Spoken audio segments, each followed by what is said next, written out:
Anyone you like in particular to ask?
Can we go ahead and have the public comment team speak, please? Good morning, all. This is Kelsey. Good morning, Kelsey. Thank you so much. Thank you.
Good morning, everyone. We will now convene our Performance Compensation and Talent Management Committee.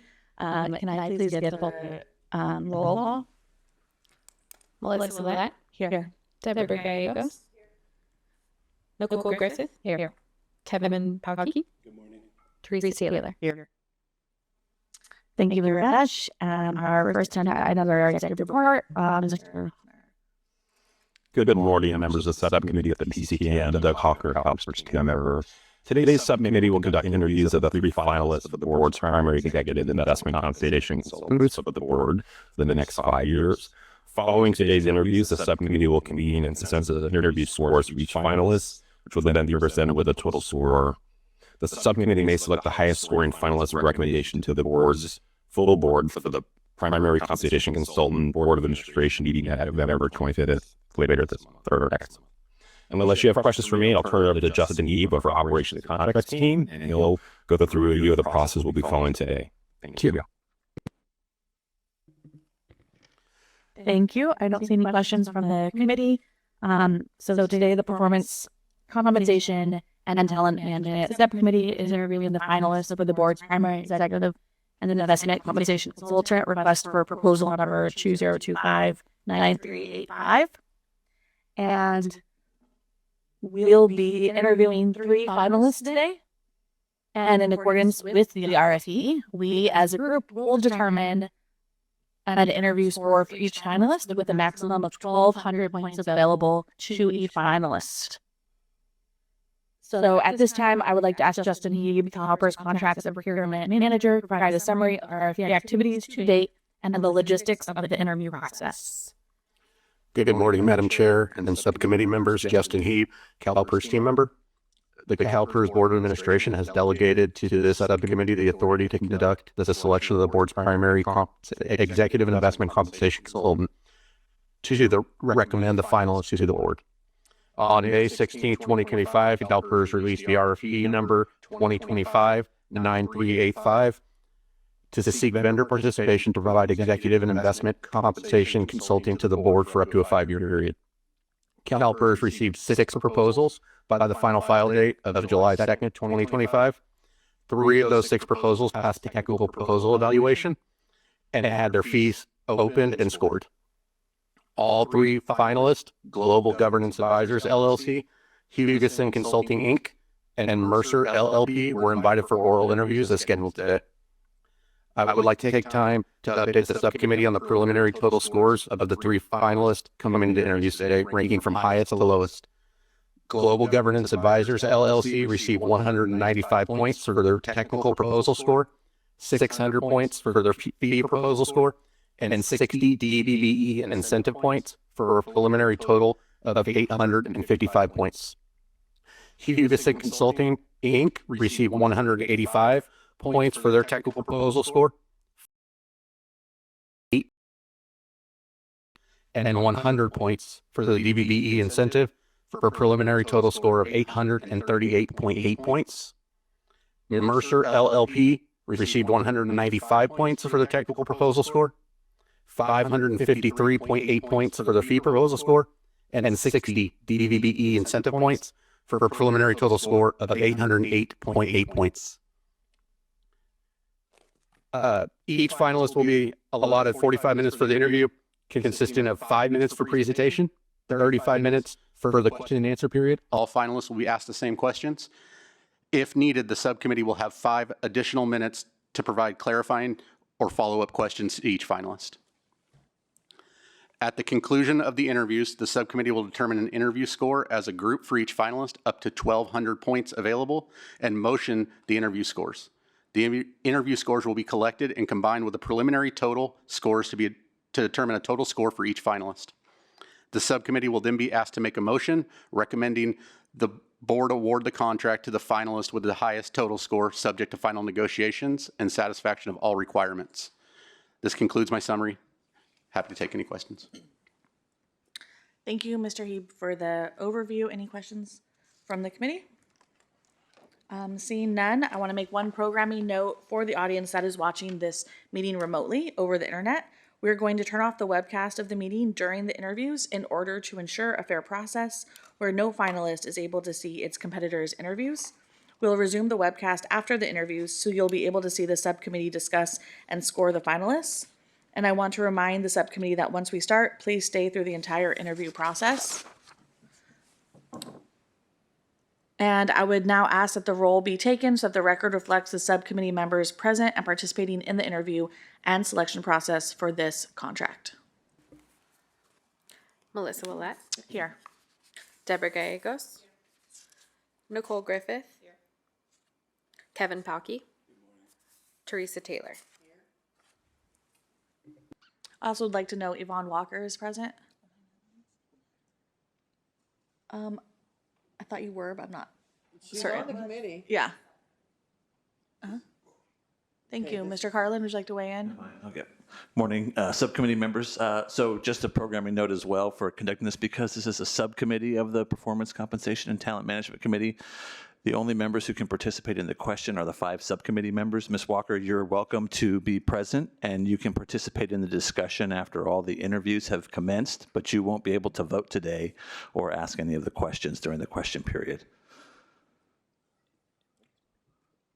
Happy to answer any questions about that. Sorry. No questions. Oh, sorry. No questions. Would have been nice to know this before I came in. I don't think I'll be staying. I'll be surprised like the rest of the board.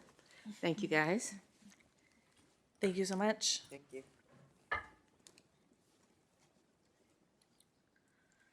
So we will now conduct the interviews in alphabetical order. Global Governance Advisors will be first. Hugessen Consulting, Inc. will be second, and Mercer LLP will be the last interview. So each finalist will have 5 minutes, as mentioned, for the presentation and 35 minutes for a question and answer period. If needed, the committee will have a 5-minute period for clarifying or follow-up questions based on the finalists' interview responses. The clock will show you the time remaining in each segment. And committee members, please note that the questions for the finalists are included in item 2 of the finalist interview binder. At this time, I would like to remind the finalists that each of your firms signed and submitted the CalPERS Board of Administration interview form in the proposal. This form represents a pledge that each of you will not make any attempt to listen to or watch the interviews of the other finalists, nor have anyone do so on your behalf. Failure to adhere to this requirement will result in your firm's disqualification from this engagement. Scores will be determined by the subcommittee as a group after all finalists have been interviewed. A score will be motioned for discussion and then seconded and voted upon, or a substitute motion will be made. Does anyone have any questions at this time? Okay. Seeing no questions, we will take a brief pause before beginning the interviews.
Staff, please start the clock for 5 minutes when Global Governance Advisors staff starts to speak.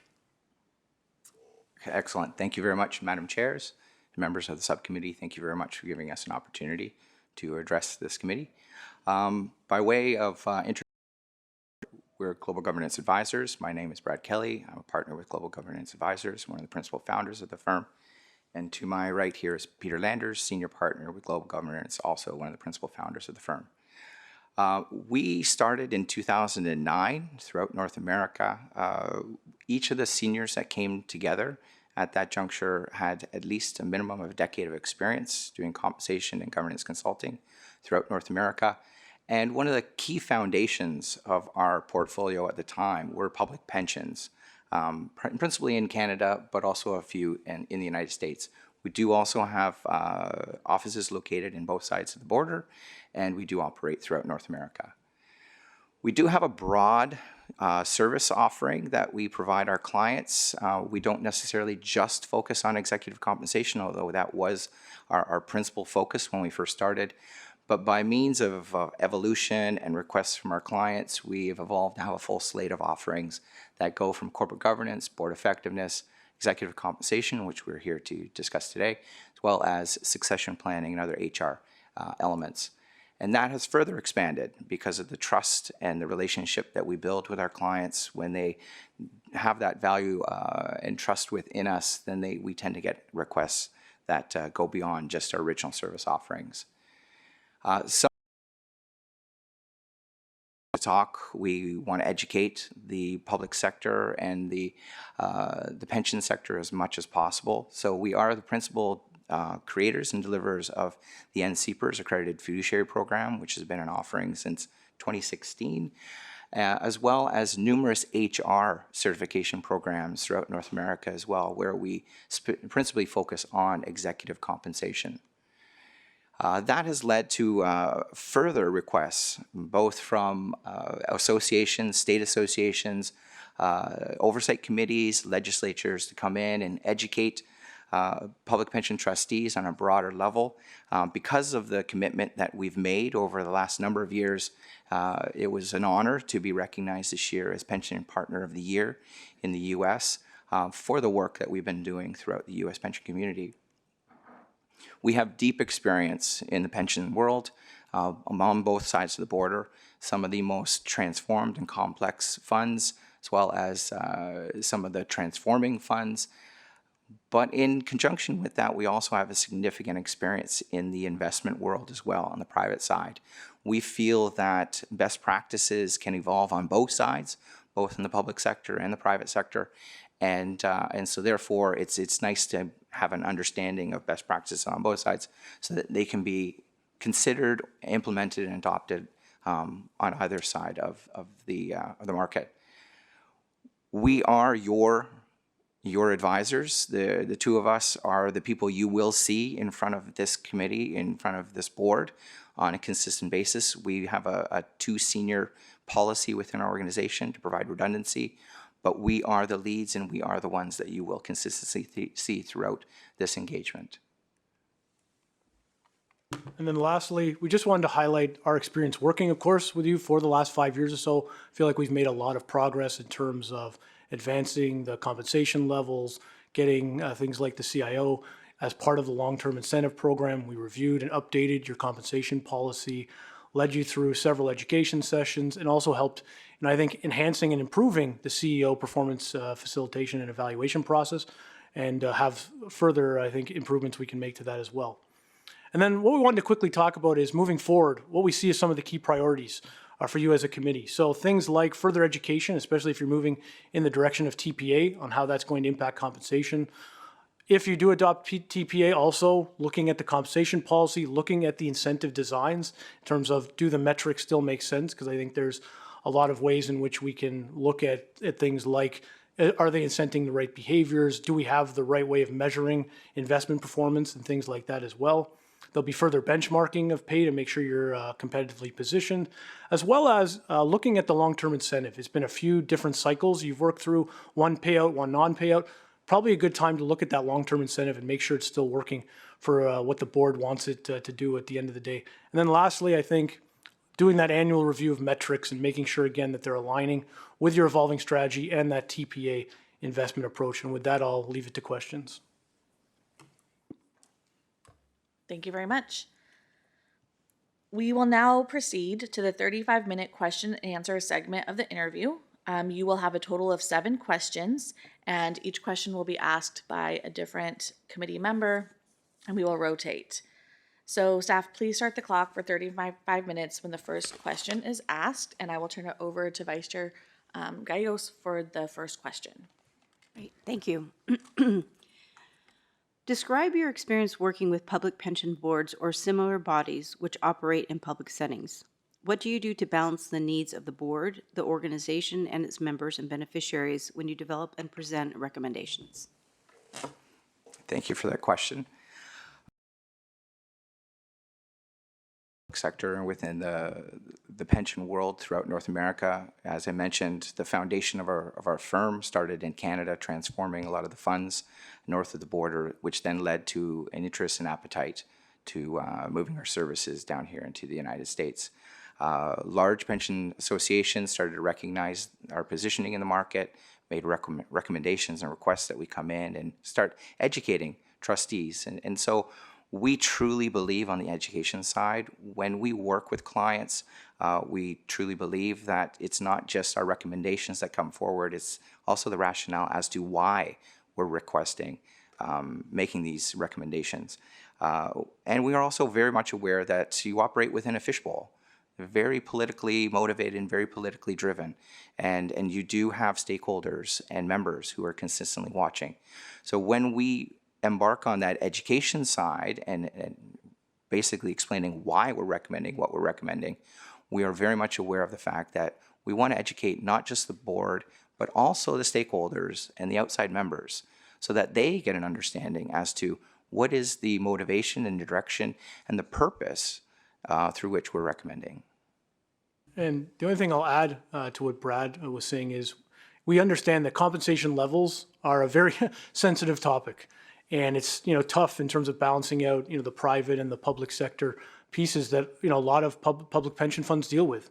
And I think what we like to do, to Brad's point about rationale, and that is coming up with defensible peer groups, and therefore, having that higher weighting on a public sector, public agency, pension fund component, but realizing that you are competing, especially for investment talent, with the private sector. And so having to have a somewhat smaller weighting, but a weighting nonetheless on that private sector to balance out those two needs. And I think what our recommendations also try to do is come up with a structure that will make you competitive and similar to a private sector, and definitely put some pay levels out there that are maybe a little bit above what the public sector is providing, but nowhere near Wall Street levels. We understand that there's no way for public pension funds to pay at a Wall Street level, but you have to bridge some of that gap between traditional public sector and private sector wages to be able to fit the needs of people that you're trying to recruit in.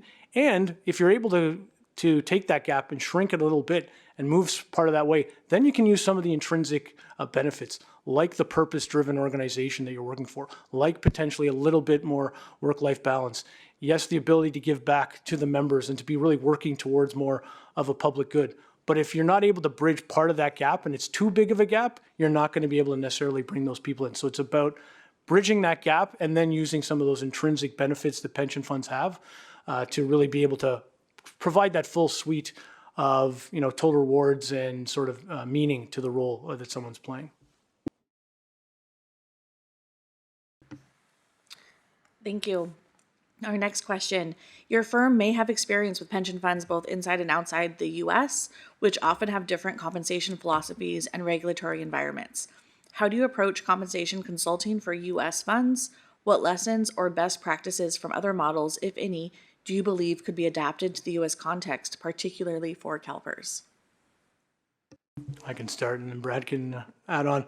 A lot of it comes back a little bit to what I just mentioned around, I guess, getting the right balance between sort of that public sector, public pension fund balance with a little bit of private sector. So mixing the two in together. So I think that's part of the way. I would say that CalPERS, you've gone a lot of the way already in terms of bridging and using some of those best practices that we see. the fact that you were probably the first, although we are seeing more start to adopt these things, come up with a long-term incentive, I think that is really transformative and is in line with where a lot of the global pension funds have gone, obviously the transformed Canadian funds. And that is a best practice that I think is something that can be offered. Yes, you're not going to be paying and granting long-term incentives that are at Wall Street levels, but you have a structure now with a salary, with an annual incentive, and now with that longer-term incentive component, that you have a structure that now, if I'm coming in from the private sector, that's a structure I'm used to seeing. Yes, the numbers themselves may be a little lower than what I'd get in the private sector, but then I can, again, look at all those other intrinsic benefits of being able to work for a fund. So I think you've already adopted some of those best practices. I would say also having that formalized CEO evaluation process is something that we don't always see all, especially public agencies, do a great job on. And I mean, there's obviously always work to be done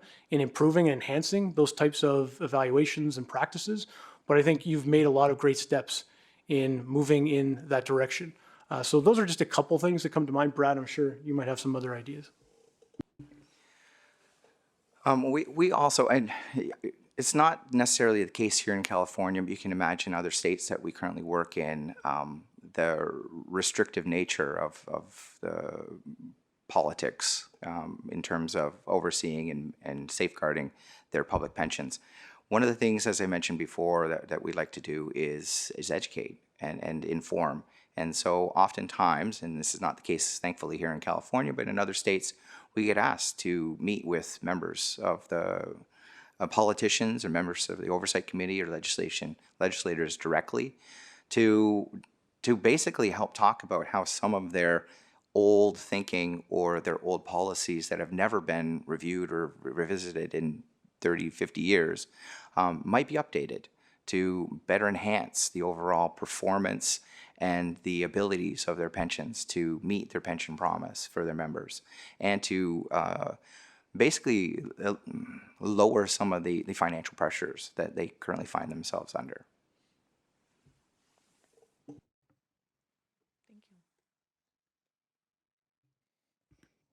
Thank you. Question number 3.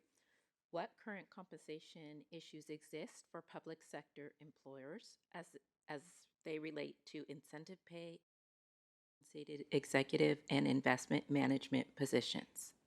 And how might those issues impact CalPERS' ability to attract, hire, and retain high-quality executive and investment management team members? Those of you who have taken our accredited fiduciary program know our personal position on this. There are many public pensions that currently do not adopt or refrain from adopting proactive incentive designs, and that ends up being prohibitive in terms of their abilities to attract and retain the talent they need. And our experience over the decades that we've been in this industry is strictly because this mindset has been able to evolve over time because of the fact that real proactive and well-structured incentive plans have not been put in place. I spent 12 years in federal public service, and I had one meeting a year, which talked about my previous year's performance, my go-forward performance, and there was no real dialogue in between. That is not the case here in CalPERS. You have very proactive and constructive incentive design, both on the short-term and long-term retention aspects. You do calibrate them properly, and I think the track record shows that you even recently have been able to attract and retain some very talented individuals from across the river, if you want to be specific, which shows that you do have a very progressive incentive plan that is beyond what many of these emerging pensions would currently have. And I'll just add on to what Brad was saying. I think it comes down to, especially in this setting where you're in this fishbowl and there is going to be scrutiny over pay levels, is really looking and bringing it back to the quantitative and the facts of the matter. So, for example, yes, you paid out you're in the process of paying out a long-term incentive. Yes, that is a dollar amount. That's going to be a really large number. But if you're able to defend it by looking at what is that payout as a percentage of the value added that the team and that you were able to generate above that 7% or that 6.8% return. if you arm yourself with the facts on things like that and look at it in terms of a percentage of gains and really the value that has been generated for the members and for stakeholders, and that those incentive payouts are just a fraction of what those, what the value add has been, that can help in terms of being able to defend your decisions in terms of paying out these at-risk incentives. And I think that's where a lot of, whether it's public pension funds or public agency boards get a little hesitant, is they're really concerned, rightly so, about the headline number that gets reported out there. And that's why, by arming yourself, I think, with the facts and looking at things as a percentage of the value that those individuals have helped generate, that helps you defend those decisions and really show that, yes, you're paying out these incentives, but real value is being generated for the members. And so arming yourselves with those facts and statistics can really help in defending decisions on things like incentive pay and things like that.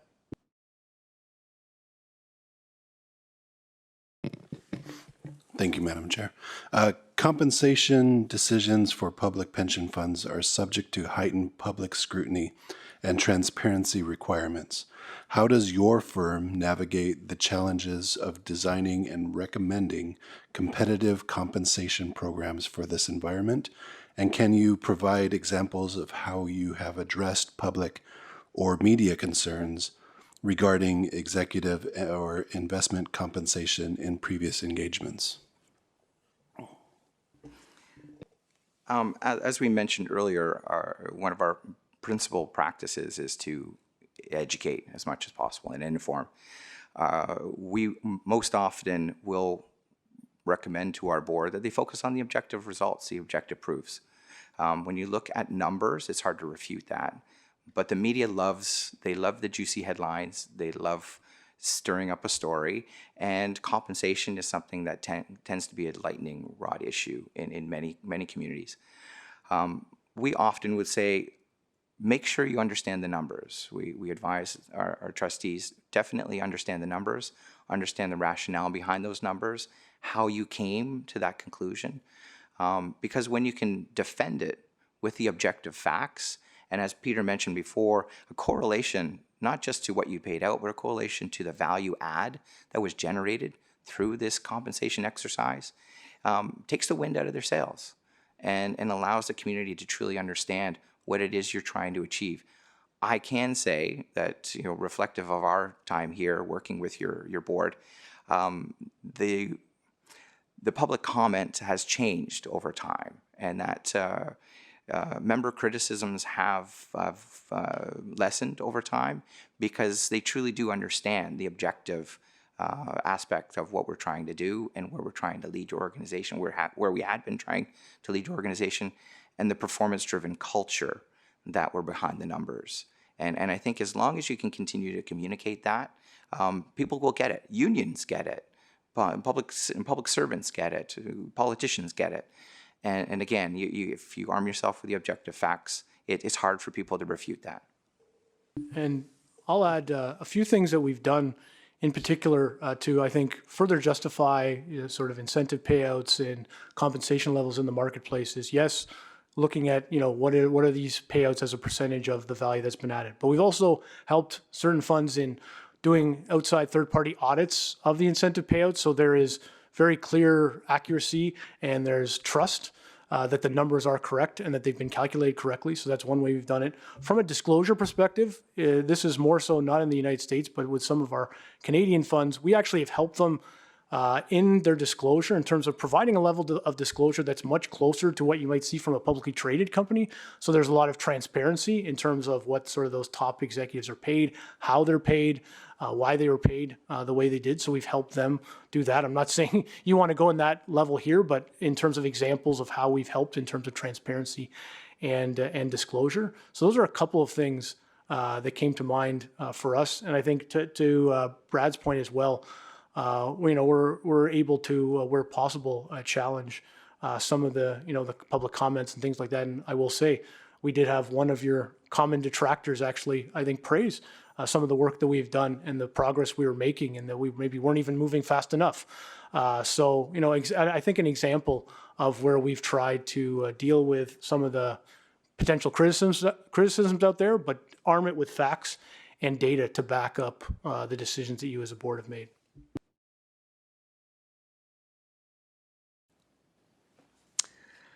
Hi. The CalPERS board is seeking consulting expertise. I'm sorry, let me rephrase. I've got a different question.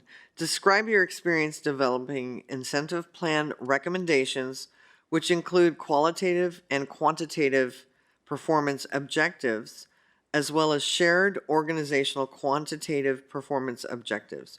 What key elements must be considered to create meaningful, measurable objectives? I'll start. So great question.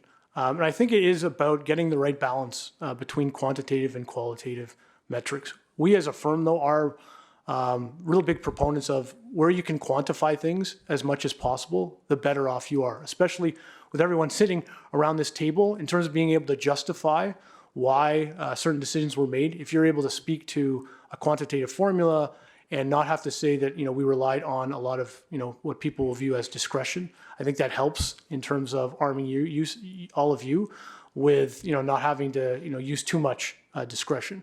So I would say a lot of the things that you as an organization have done in terms of quantifying the performance measures, even for your CEO, are really aligned with where we'd like to see it. You have that sort of 75-25% split between the quantitative and the qualitative. There are some of your peers that choose to use a little bit more of a qualitative approach for the CEO.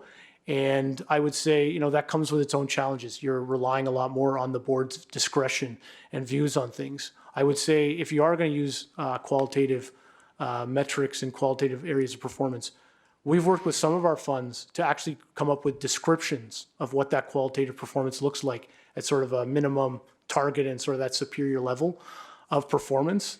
That arms them with at least an idea so that when they get to the end of the year and they're evaluating the performance, they can say, yeah, you know what, it feels a little bit more like this description than this one. So that's one thing you could do to further enhance, I would say, any qualitative discretion. I would say in terms of the metrics and the areas of performance that are looked at, we've been on the record. We think that you are looking right now at a lot of the right buckets, especially for your CEO. We'll reflect on your CEO. You have that small investment component, but you have other factors, whether it's operating costs, whether it's servicing members, whether it's stakeholder engagement. Those are all typical things that we see boards measure their CEO's performance against. Now, are there maybe tweaks that could be done to those metrics? I think on the operating cost side, there probably is. It's a metric that I know you've used for a few years now. We also like the fact that you look at CEM benchmarking results and look at your performance relative to them on both a cost and an investment performance basis. We feel that does a great job of adding in that relative component. All that being said, you are going through a transformative debate on TPA. And I think some of the decisions that come out of that TPA discussions and going in that direction will probably require some tweaks to the metrics in terms of, on the investment side, potentially that reference portfolio being looked at as opposed to the current sort of customized total fund performance metrics. So that could be a big change. However, I will say this, in terms of the CEO, that role is only partly involved in the investment side of things. So yes, there are some TPA things that have to be done. Yes, we have to obviously motivate the right behaviors, which will probably feed into the qualitative side of things. But still, a lot of the same buckets you're looking at the CEO's performance, I think will still hold. We might be tweaking some of the metrics there, but the buckets still largely hold because that role is involved not just on the investment side, but mostly on more the administration and non-investment side of the house. So you don't want to lose sight of that with all the focus on TPA. And I know that's a long-winded answer, but hopefully it addresses your question, Brad, if you have anything else to add. What I'll add to that is that we are strong proponents of breaking silos and bringing people together. And we believe that every person within an incentive program should have something that's focused on the realization of the ultimate vision and mission.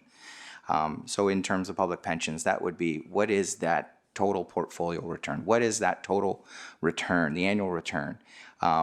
Regardless of what asset class you're in, regardless of what your role is within the operations, you should be focused on trying to find efficiencies to raise and elevate that top line number. And that helps everyone to really focus on one cohesive goal. We also believe that in terms of some of the more subjective elements, we say it's very, very important for you to focus on what people have achieved, but also address how it's being achieved. Because you can see people hit these objective benchmarks and numbers, but have some detrimental effects in terms of culture and attraction and retention and reputational damage that you can't recover from, that will eventually become material, and you don't want that. And so there has to be a recognition of both, as I said, the what you're achieving as well as the subjective how they're achieving it. And one last thing, which I forgot to mention earlier, on the investment professional side of things, one of the things we've noted for a few years now, and something that you'll want to look at moving forward, is that weighting between the quantitative and the qualitative. From what we see, you actually have a higher weighting on the qualitative side for those investment staff and professionals. And so that is something that, you know, we'll have to look into. It may actually make more sense under a TPA model where you are trying to balance out the what and the how. People do it as part of integrating and getting that TPA model up to speed. But if we were to look historically, that is an area where that balance has been a little bit more on the qualitative side than on the quantitative side when we look at, you know, peers in the pension fund space. But again, it's funny, some of the things you've done in terms of just having total fund performance, having more of that qualitative performance for investment professionals may actually line you up a lot better in transitioning to a TPA model than maybe if you had stayed on sort of the more strategic asset allocation. So something we'll definitely look into, assuming you move forward on the TPA front. Great, thank you. The next question is, the CalPERS board is seeking consulting expertise on a range of topics related to our incentive compensation program as outlined in the RFP. These may include, but are not limited to, compensation program structure and design, schedules and benchmarks for quantitative measures, metrics, design and implementation of shared organizational metrics, delegation of compensation decision-making authority, and overall complexity of the existing program.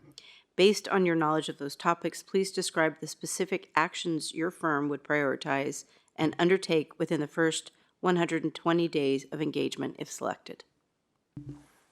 Thank you. Well, part of it is actually on the slide right here in terms of some of the stuff we would start on. I think the big decision point and where there's going to be a pivot is the TPA discussion. I think that's going to open us up probably for the February meeting to do some further education, maybe illustrate some concepts of what you might want to consider in terms of, you know, TPA and how that might impact your incentive program, not only for your CEO and your sort of executive staff, but also for the investment side of the house. So that would be a big priority. And then I would say coming out of that, coming forward in April at our usual time frame in terms of looking at the metrics and really coming forth with some harder recommendations in terms of where do those metrics need to move in terms of, you know, are they changing fundamentally altogether? Is there a new reference portfolio?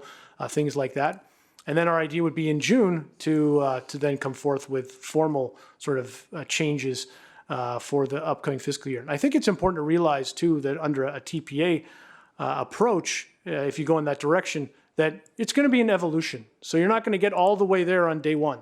So we would also take into account the fact that crawl, walk, run, we're going to make some changes right away, but knowing that, you know, there's going to be continuous tweaks along the way. So that's probably the biggest component in the first 120 days or so, and then that will then result in further updates needed probably to the compensation policy and the document itself that governs pay. Luckily, you've just gone through a pay benchmarking cycle, so going on your cadence, we can wait until the 2027 for that, but I would say that's going to be the biggest sort of inflection point, is make a decision on TPA, and then I think education and working towards what those metrics might look like moving forward are probably the biggest priorities. And when you expand that to include issues such as the delegation of authority and who's responsible for what, I think that's where our expertise and our broader service offering come into play. Because we're not just experts in compensation oversight, we are experts in corporate governance as well in the pension world.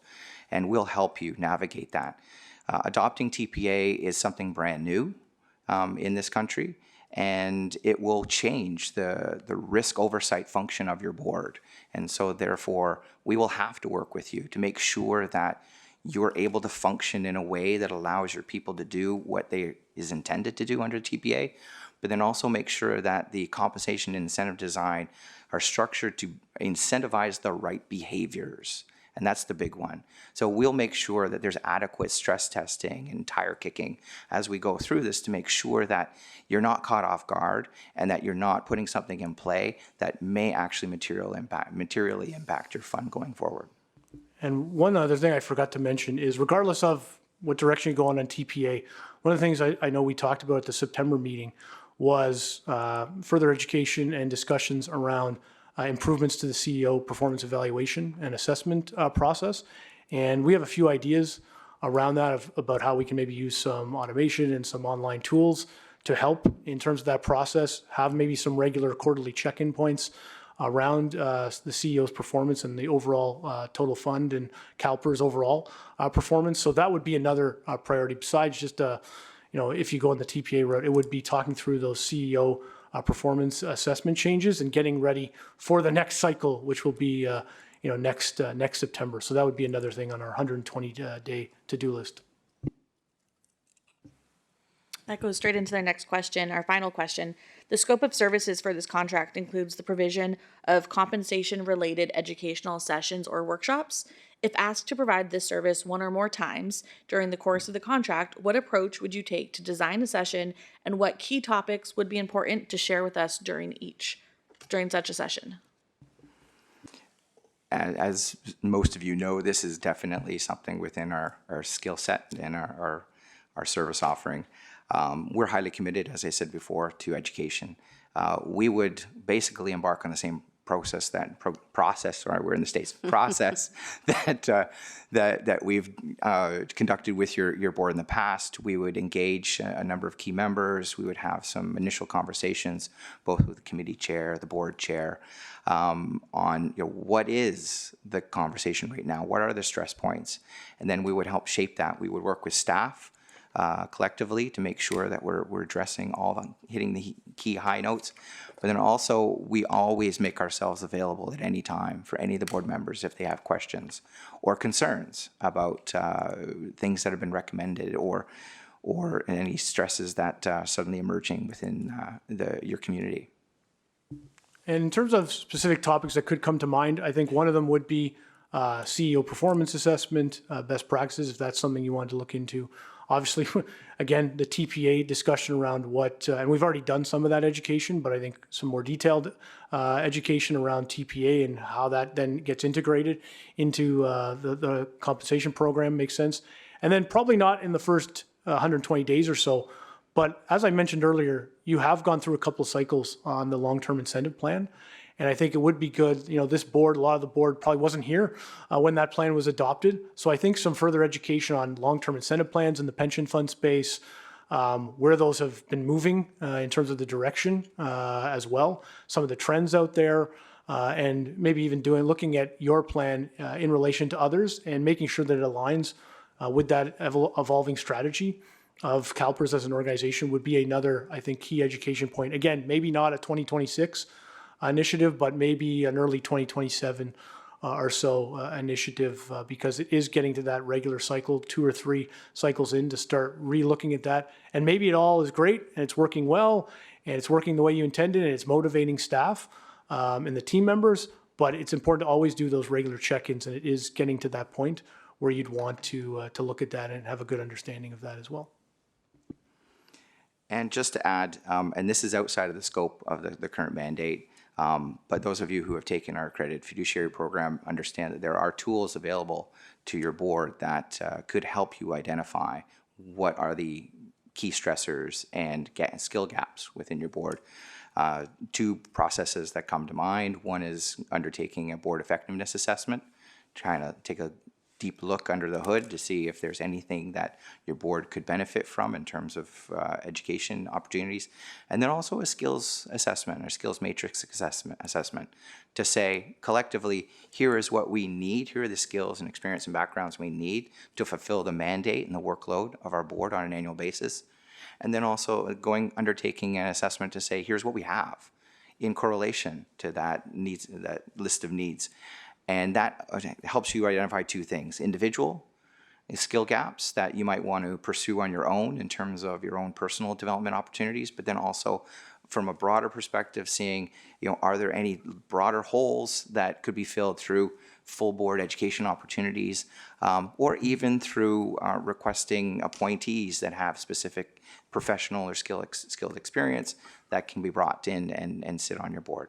So it's a way of proactively assessing the situation and also coming up with what is that education plan going forward, and not just providing generic stuff, but providing stuff that really has been assessed and optimized in terms of what your board truly needs. All right, thank you.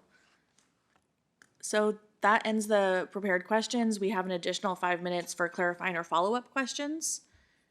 Do you reset the clock or not? Okay. I do have a follow-up question or an additional question. I was wondering, you guys have been doing this work for a long time, as you mentioned in your presentation. What drives you as individuals to do this work and show up? Wow. My mom's a teacher, a retired teacher. My sister's about to retire.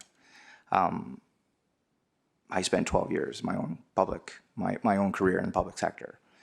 There are millions of people who depend on this pension. You yourselves are responsible for over 2 million members within this community. It's a huge responsibility and undertaking.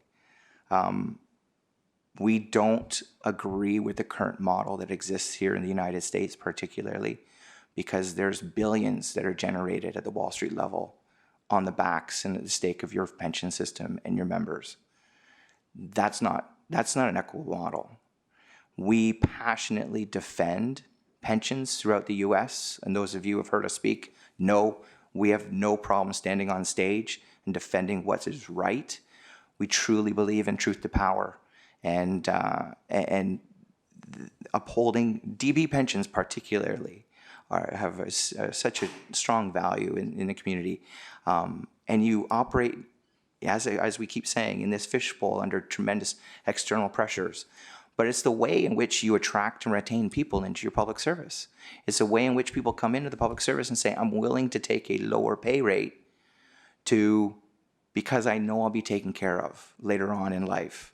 It's a huge, huge value. And unfortunately, young people are starting to realize that again. And the pendulum is swinging backward.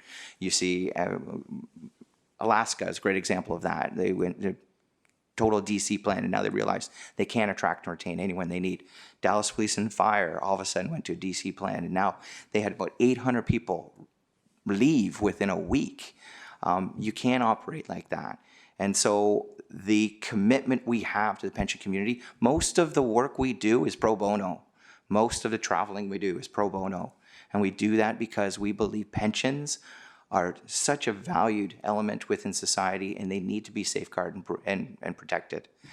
I hope my passion has come out in that response, but it's truly what we believe, and we totally walk the talk. I can't maybe say it as well as Brad, but I echo a lot of his sentiments. And the only other thing I would like to say, Brad mentioned earlier, we do work obviously with public pension funds. We do work with other public sector organizations. We do work obviously in the private sector. And I feel like, getting to work with committed people such as yourselves that are really committed. You're not making the hundreds of thousands of dollars that board members of publicly traded companies are making. You're here because of your commitment and your passion for public service and for the DB pension community. And we really value and appreciate getting to work with people that are that committed.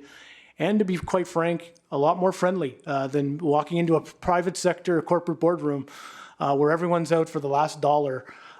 Being able to work with people who are committed to the cause, to a mission, is something that we really value. And that's why we continue to want to work more and more with more and more public funds, because we see the good work that you all are doing and are committed to setting you up with, yes, on this mandate, the compensation that you need to attract and retain the people you need to generate the returns for your members, but also on the governance side in terms of improving and enhancing the governance of funds, so that if any of you have taken our NAF program, you're getting that extra 1% to 2% per year compounding, and that's going back to your members and to the benefits. So really appreciate the opportunity to be able to compete in this and to have worked with you for the last 5 years and hopefully continue to come. We also don't breach status quo, and we believe that there needs to be an evolution. We believe that there is definitely a place for large, especially large pensions such as yours, to be a key focal leader within your community, and there's ways to do that. We are committed to turning that value proposition and that messaging around, so that the community doesn't see you as a cost within society, but also an intrinsic economic benefit, a huge contributor to the economic benefit of your community. And we know that it's there. It's just about changing the narrative around that. Thank you so much. See no other questions from the committee. Global Governance Advisors, this concludes your interview. I would like to thank you for your time today, and please leave now. Bye, guys.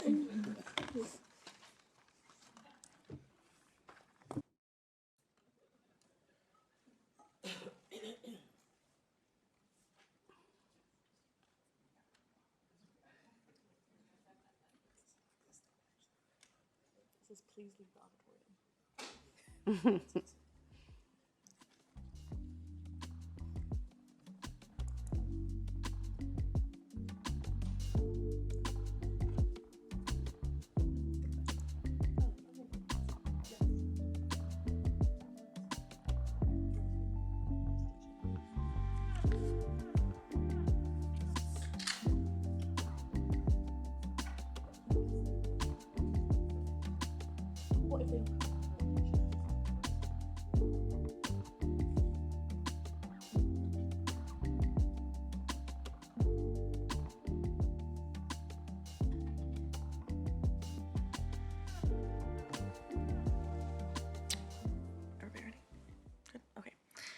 At this time, I would like to invite all representatives of Hugessen Consulting to present.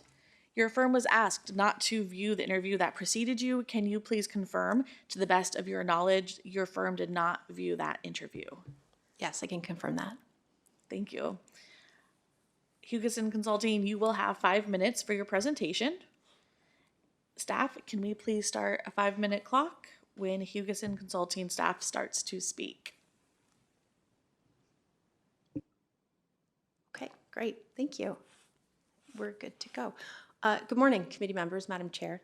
Thank you for inviting Hugessen Consulting to present as a finalist for the board's primary executive and investment compensation consultant. We're honored to be here, and we look forward to sharing with you how our team and our approach can help advance CalPERS governance going forward. Let me briefly introduce Hugessen for you. We are an independent, board-first advisory firm specializing in executive compensation, board effectiveness, and governance. Founded in 2006, we are 100% employee-owned, and we have offices in Toronto, Calgary, and Montreal, with affiliate firms located in Los Angeles, New York, and London. Our team of 35-plus consultants, including 14 senior leaders, is trusted by boards across North America to deliver clear, practical advice for complex, high-stakes decisions. Let's meet the team. I'm Bridget McKellar, lead client relationship manager, and I would be the lead consultant for CalPERS. I bring over 15 years of experience advising boards of major pension funds and public sector organizations on executive compensation and related governance. I currently lead our engagement teams for 2 Maple 8 pension fund clients, being Ontario Teachers Pension Plan and OMERS, and I regularly teach director education modules on executive compensation and its governance. Morning, everyone. My name is Richard Liu. I'm a principal with the firm, and I've been with Hugessen for the past 10 years, and also in the executive compensation advisory field. A large part of my practice is with investment management organizations like yourselves, including several of the major Canadian pension plans. My role for this team will be to oversee all of the consulting deliverables, as well as our policy analysis. In addition to myself and Bridget, a couple of our team members who couldn't be here today are Amelie Chada and George Soiree. Amelie is a key member of our team and brings a public sector background, having worked at the Canada Pension Plan Investment Board prior to joining our firm. George is a senior partner at our firm, and he leads our engagement with several of our Maple 8 pension funds as well. And together with our other colleagues, he'll serve as a resource to the CalPERS engagement, helping you to benefit from the full breadth and scope of our insights. Onto our service offerings. When we partner with public sector pension funds like yourselves, our objective is threefold. To help you make decisions that is well-informed, grounded on the right principles, the right data, and ultimately that is responsive to your stakeholder expectations. And we do work across the full spectrum of compensation governance, as you can see on this page. And I'll call out just three of the items here. Often our work begins with the compensation philosophy and articulating the guiding principles that will serve as the foundation of how you make compensation decisions.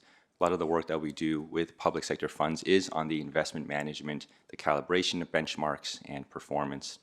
And lastly, I'll mention that we do also work on compensation disclosure, stakeholder relationships, and strategy in order to help you tell your story on pay and performance in a way that's resonant with your stakeholders, including your members and the public at large. So there you have it. We're very proud to be the advisor of choice among leading pension funds, including 6 of the Maple 8 in Canada, who are seen as global leaders in the space. Unlike some of our competitors, as you'll see, our mandate with these funds are all as the board's independent advisor on compensation and related governance, which is exactly the mandate you're selecting for today. You'll see our client relationships are long-standing, some nearing 20 years. So we've been through multiple economic cycles, leadership transitions, multiple changing government and legislative frameworks that these funds are dealing with. So our experience in supporting our clients through these changing macro environments is extensive. Beyond pension funds, we also advise leading organizations across North America and globally, which allows us to bring proven solutions and best practices to CalPERS. So ultimately, why should CalPERS choose to partner with us? Our market-leading position among the Maple 8 will give you access to global best practices and solutions for complex governance and compensation issues. We offer independent board-first advice, and we integrate with your management processes for effective execution. We take a business-first approach, ensuring solutions are tailored to your strategic and talent priorities. Our solutions are nuanced, and they balance competitive market realities with stakeholder accountabilities that we know you have. And finally, our commitment to innovation brings fresh perspectives. Most importantly, our values, integrity, accountability, and openness align with CalPERS' commitment to transparency and public trust. And that's time, and we're delighted to be here and look forward to your questions. Thank you very much. We will now proceed to the 35-minute question and answer segment of the interview. You will have a total of 7 questions, and they will be asked by each of our committee members here. And so please plan your time accordingly. And our staff, please start the clock for 35 minutes when the first question is asked. And we'll turn it over to Ms. Gallegos for the first question.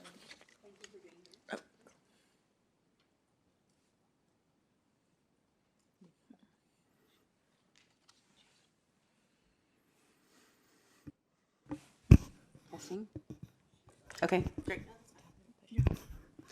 great, thank you. Describe your experience working with public pension boards or similar bodies which operate in public settings. What do you do to balance the needs of the board, the organization, and its members and beneficiaries when you develop and present recommendations? Thanks for the question. So as you saw in our presentation, we have extensive experience working with public pension funds. 6 of the Canadian Maple 8 are our clients and have been for a very long time. So we have deep experience working with bodies that have, like yourselves, that have sophisticated and significant asset bases, and are also dealing with the similar external pressures on the decisions that they're making around compensation, around performance. And so that's an area that we're very expert in. In terms of so you saw some of our client names up there. In addition to the Maple 8 funds, we do a lot of work with other pension funds that aren't necessarily as big, but are still facing the same kinds of pressures. So it's an area we spend a lot of time working in. In terms of the work that we do with those funds, as Richard alluded to, it spans the spectrum of the types of questions that this committee or your committee and your board are called in to make decisions upon. So grounding in compensation philosophy. What is an appropriate comparator set? How should we be positioning our pay? How do we actually set those pay levels? And then when it comes to incentive plan design, what's an appropriate balance between fixed pay, and at-risk pay? What's appropriate between short-term incentives, long-term incentives? What are appropriate performance measures that will help drive those pay outcomes and ensure there's alignment between pay and performance over time? Richard, would you like to speak? Sure, and I would just add to Bridget's answer there that a lot of our work with public sector funds, the board consists of members and a very diverse backgrounds. We have clients where they're firefighters, they're teachers, they're paramedics, nurses, so people who come from all sorts of different backgrounds. And we see our role as helping to distill some of the very complicated aspects of executive compensation, investment compensation, in a form where we can really pinpoint what is the key aspects of the decision that you need to make. And so being able to distill very complex subjects into what are the 3 or 4 key elements of it is part of our day-to-day job with these funds. And to the question of how do we balance the different perspectives, I would just add that part of the again, the role that we see ourselves in is being able to help you articulate what are the right principles. At the end of the day, staying grounded on what is truly important for CalPERS, what is truly important to your members, to your stakeholders, to the public at large. And of course, compensation is a very big issue and people can take all sorts of different perspectives on it.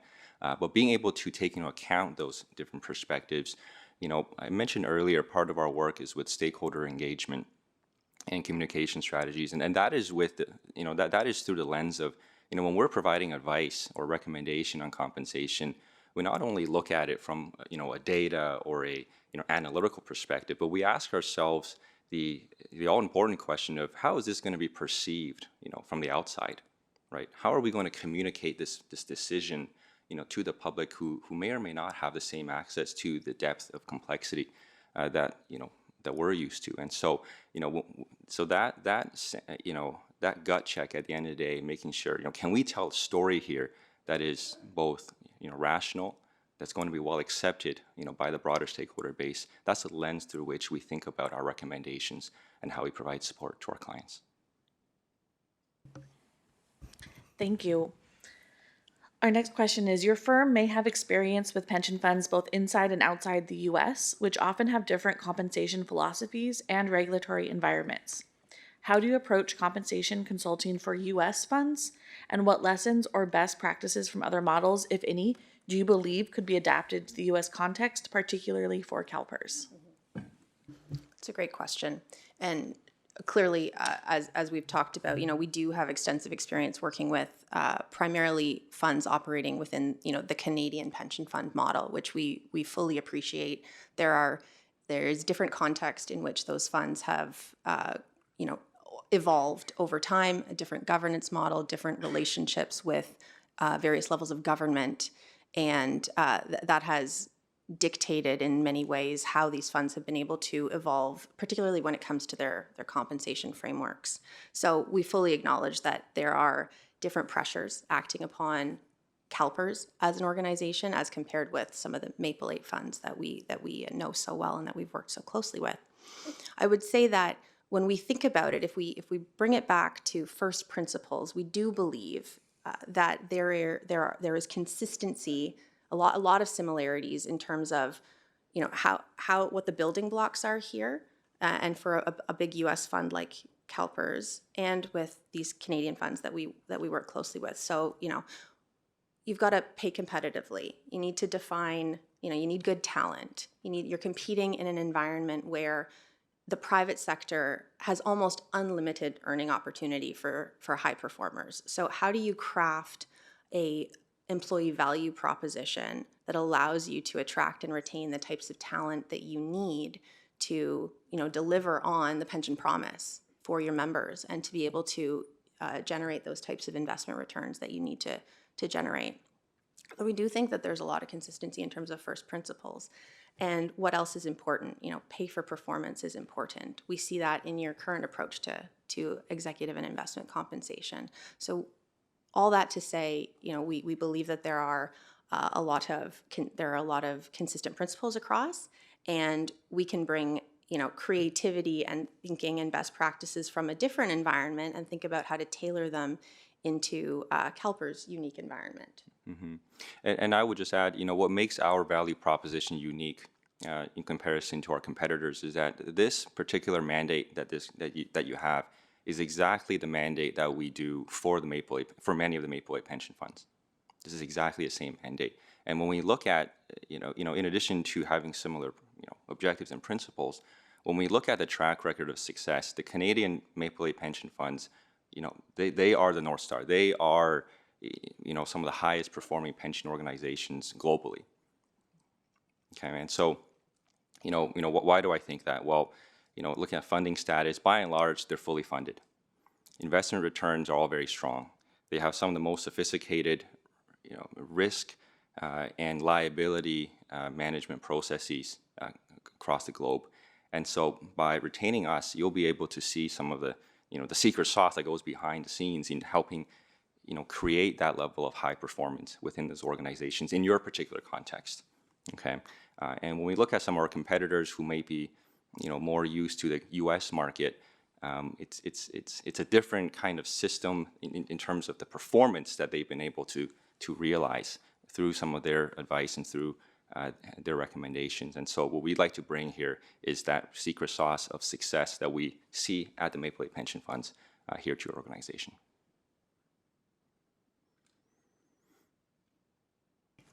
Thank you. Question number 3 is, what current compensation issues exist for public sector employers as they relate to incentive pay and highly compensated executive and investment management positions? And how might those issues impact CalPERS' ability to attract, hire, and retain high-quality executive and investment management team members? Mm-hmm. Maybe I'll start with this one.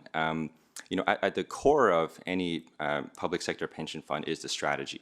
You know, what are you trying to achieve, you know, in the short, medium, and long term? And one of the key trends that we're seeing is that as organizations think about, you know, what is our definition of performance? How do we define success? There's an increasing focus on, do we want to reward for generating absolute returns, or do we want to reward for generating relative returns? And by relative, I mean relative to a benchmark on an investment basis. And so we see a lot of organizations taking a look at how their incentive programs are structured. What is the right balance of absolute versus relative returns, and how do we structure it in a way that's truly aligned to our long-term objectives? Another trend that we're seeing is, especially given today in the macroeconomic market, there's a lot of volatility, especially in the public equities market, and so that's generating a lot of fluctuations in terms of returns, in terms of risk that's generated from that. And of course, as a public sector pension fund, you know, there's certain risk limits that you have in order to ensure that your members are being well served. And so we see some of the downstream impacts of that macroeconomic volatility impacting compensation programs in how do you measure performance at a time when, you know, you have some of the Magnificent Seven, you know, the big tech firms, you know, generating very, very high returns, but there might be a lot of risk embedded within that. And as a public sector fund, you might not be willing to invest in some of those organizations in the same manner. And so there's an ongoing conversation just around how do we manage some of that volatility, how do we measure our own performance in a way that is conducive to the way we think about risk in the short, medium, and long term. And ultimately, this comes back to a third topic in my mind, which is just on the talent side of things. You know, as an organization, of course, you want to retain talent that, you know, that is, you know, maybe not the highest paying in the market, of course, but there's certain limits. But talent that is certainly very strong in your particular context. And so, you know, we are seeing this kind of pressure between the public and the private sector. And of course, being able to articulate, for your organization like yourselves, where do you compete for talent at the executive level, for investment professionals, and being able to stay true to yourselves in managing some of the cost pressures at the same time, being able to retain and attract folks. And, oftentimes part of the answer to that question is, when people, come to work at a public sector pension fund, they're not here just for the money, right? There's other benefits, there's other, aspects of the work, whether it's values alignment, whether it's belief in the mission of the organization that attract them here as well. And so being able to articulate that in a way that's, ultimately persuasive to someone to want to work here, want to stay working here, that's a message that we're seeing and continues to be emphasized because of some of the pressures from the cost side of things.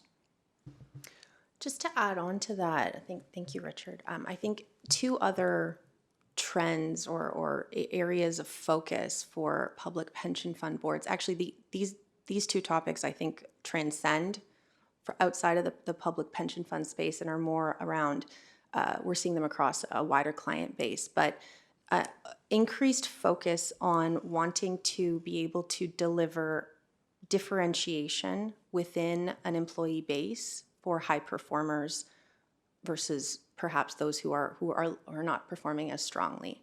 And so we're seeing organizations look at, what design features can they build into their incentive compensation programs, either through, individual performance metrics, divisional performance metrics, so that there's better alignment with pay and performance over time for the top performing teams, for the top performing individuals, and having transparency around what the mechanisms are by which someone can influence his or her own pay, within bounds, within reason, depending on the organization, is a powerful tool that we're seeing organizations spend more time focusing on. And then the second point I would raise is, and this ties in with Richard's point about, how our organization's dealing with, a very volatile macro environment, but the role of informed judgment within incentive compensation programs, and what frameworks are boards and committees applying to make sure that the ultimate, notwithstanding what the formula says, and formulas are good and they have a place in the program, but how are boards then thinking about, does the formula give me an answer that actually passes the smell test, that makes sense at the end of the day based upon not just what the numbers show, but what the other factors, the other contexts that we are living within, and the realities of needing to retain and incent a team.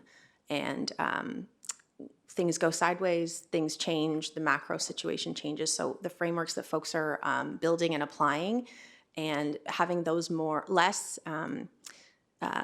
ad hoc and a little bit more formalized in terms of this is a process that we will go through and a framework that we will apply. We're seeing interest there and organizations kind of building that out in a bit more detail. And I think that can apply certainly in CalPERS situation as well.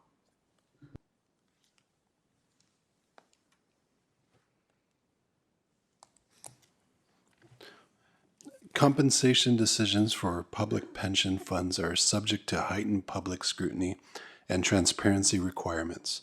How does your firm navigate the challenges of designing and recommending competitive compensation programs in this environment? Can you provide examples of how you have addressed public or media concerns regarding executive or investment compensation in previous engagements? Sure, thank you for the question. So we are acutely aware of the environment that public pension funds operate within in terms of the scrutiny around executive pay. It is a topic that never ceases to generate headlines, and so we're hyper aware of that when we come into client engagements where that is a factor or a fact set. I think when we are thinking about this and advising our clients, we take the view that we need to make sure that decisions are being grounded in the facts first and foremost. So do we all collectively have a very clear understanding and good view of what has performance been over a period of time? And so that's kind of first point I would make. The second point is around, thinking through, again, this ties back to my point I just made.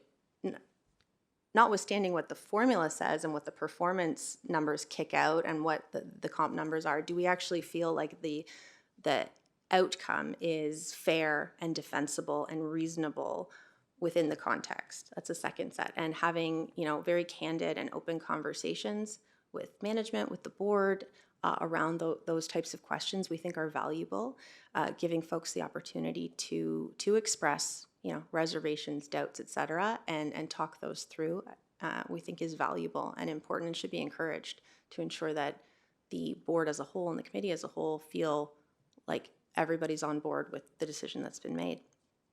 In terms of then thinking through, the next step is around disclosure. And as Richard alluded to, we support clients in their the public disclosure of compensation, either in an annual report or other description of the program. And we focus in our efforts there, advising our clients on just laying out the framework by which the decisions were made. So setting the performance context, setting the other factors that influenced the decisions, and ultimately demonstrating clearly that pay and performance over time have been aligned. And there's an element of, if we can get comfortable as collectively that we can write down our story and describe in the narrative how the decisions got made, and folks can get comfortable with that, then there's a way to move forward. If you can't, then that, to me, that's often a sign like maybe this isn't the right decision and maybe we need to pivot or make some adjustments here, and then comes back to informed judgment. In terms of specific examples, we had, I mentioned CPPIB just for the, as one of our very long-standing clients, coming out of the financial crisis, and so this is going back a ways, but it was very, very big news story in the Canadian context. Coming out of the financial crisis, they had an incentive program that, because it was 100% based on relative performance, there was a very strange outcome that happened where the benchmark, their portfolio took off before the benchmarks had actually recovered. And so they were generating massive bonuses in a year where the entire economy was struggling and people were struggling. A lot of people had lost jobs, a lot of pensioners had lost jobs, and people were looking at this going, this doesn't feel right. And on the biggest newspaper in the country, they showed up, the 4 senior executives showed up above the fold with like their faces behind bars. So it was a big news story. And so what we did was we supported the board in articulating, like I talked about before, going back to first principles. How can we communicate the decisions that were made? Did we actually make the right decision, or was there an over-reliance on the formula? And then articulating that in the annual report. And what ended up happening from a design standpoint is the next year, they made a bunch of adjustments to their incentive plan, including bringing in the concept of, we need a balance between absolute performance measurement and relative performance measurement. We can't just necessarily go based on our performance versus the benchmark. It's really well said. And I think I would just cap it off by saying that, when working with, in an environment of heightened scrutiny, there's just always a proactive approach to anticipating that. And what can we do now to stay off the headlines? And then there's the, in the event that something, does go off the rails, what can we do in response to, as a response to a reaction that we hear from, from outside stakeholders. And so, we understand both sides, right? There's a lot that can be done in the front end proactively to make sure that this is as bulletproof as you can make it. The performance and how we define performance, the way that we think about how compensation is made, it's all very well grounded in the right principles, the right rationale, the right data, and ultimately anticipating, what the market reaction could possibly be.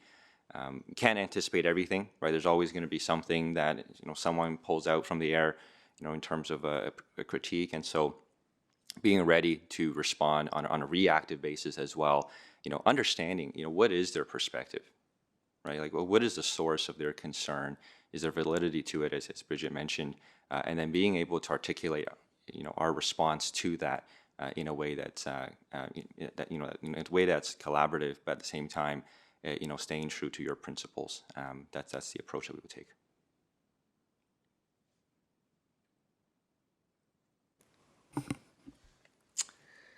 Describe your experience developing incentive plan recommendations, which include qualitative and quantitative performance objectives, as well as shared organizational quantitative performance objectives. So what key elements must be considered to create meaningful, measurable objectives? Mm-hmm. Sure, maybe I can start with that. A lot of the work that we do actually starts with the board and really understanding at a strategy level what's important to your organization. In actually some of our client situations, we'd be sitting alongside you, and in terms of actually originating what are those goals for the organization, and that includes both on the quantitative side, things that we can measure, investment performance. There's also all sorts of different organizational performance metrics you can look at as well, like satisfaction, things like that. And then on the qualitative side, what are some strategic aspects of the organization that we want to move forward on? And so in some situations, we're working with the board to originate those goals. And then, once they are approved and decided upon, is when you begin to move them into the incentive program and essentially compensating your management team based on how they achieve based on those goals. I would say that there's two parts of incorporating into a compensation program. Part of it is actually identifying the actual metrics. How are you going to define success? The other aspect of it is how are you going to, what is a specific target that you're going to associate with that? In other words, what's good, what's better, and what's great, and what's not so good, right? And so being able to identify the full spectrum of what is the potential performance outcome is part of the process as well. Stress testing is very important in terms of understanding what is the range of potential outcomes with any incentive compensation program. And the philosophy that we take there is we need to make sure that we look at the tails, not just what is likely to happen from a stress testing standpoint, but what are the extreme scenarios. Markets are really high, markets are really low. What would the outcome under the incentive program be in those scenarios, and are we okay with those outcomes? And again, that's with a risk lens as well. One other thing to consider when we're thinking about incentive programs is also at the end of the day, ensuring that there's a market lens that we're looking through this on. Are the practices here competitive relative to other similar organizations, relative to companies in your compensation comparator group? Ultimately, compensation with any job, it's a free market here. People can work here, people can choose, people have alternatives, and so ensuring that your pay program here is competitive relative to your comparator organizations is an important lens that we want to look through as well. And as part of that, we're very well versed in research, in analysis, understanding what others do. We can bring all sorts of different perspectives to help you understand what are aspects where you are very well aligned in the design of your incentive program, and are there certain aspects that are unique in terms of your particular approach, and there may be very good reasons why you take a unique approach, and ultimately grounded in the right principles that's situated for CalPERS. I would just add, when we think about, what is an appropriate mix between quantitative objectives, between qualitative objectives, a few other things come to mind. Are we talking about short-term incentives? Are we talking about longer-term incentives? There's often a bias for the longer-term compensation, have that more tied to quantitative, to overall, investment performance returns at a fund like CalPERS.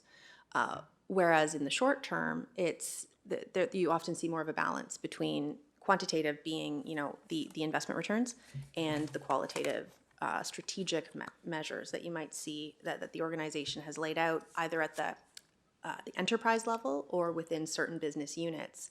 And the principle of you want people to be aligned with with the members over time, and that there's good pay for performance alignment, but there's also an element of an individual's line of sight and ability to influence the outcome and the results. And so having a thoughtful approach when it comes to, for different levels within an organization, how much of someone's bonus is tied to things that they can directly control as opposed to things that they're kind of just along for the ride on. There's a conversation to be had there. And so what we typically see is that as you go more senior in an organization, you're going to see increasing weight on quantitative metrics, investment performance outcomes, and a decreasing weight on perhaps some of those enterprise and strategic or qualitative measures. They're still very important, but just a slightly lower weight. And as you go more junior, that mix starts to flip.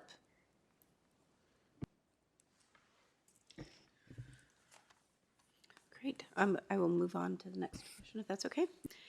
The CalPERS board is seeking consulting experience on a range of topics related to our incentive compensation program as outlined in the RFP. These may include, but are not limited to, compensation program structure and design, schedules and benchmarks for quantitative metrics, design and implementation of shared organizational metrics, delegation of compensation decision-making authority, and overall complexity of the existing program. Based on your knowledge of these topics, please describe the specific actions your firm would prioritize and undertake within the first 120 days of engagement if selected. Do you want to start, or I can start? You can go ahead. Okay. So it's a great question.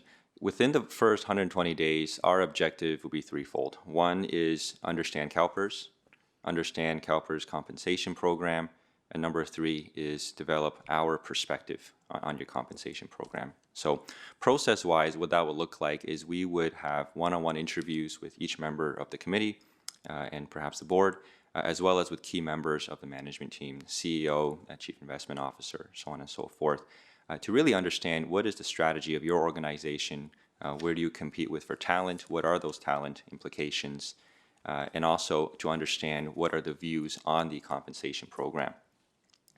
Specifically on that, is the compensation program viewed to be effective, first and foremost?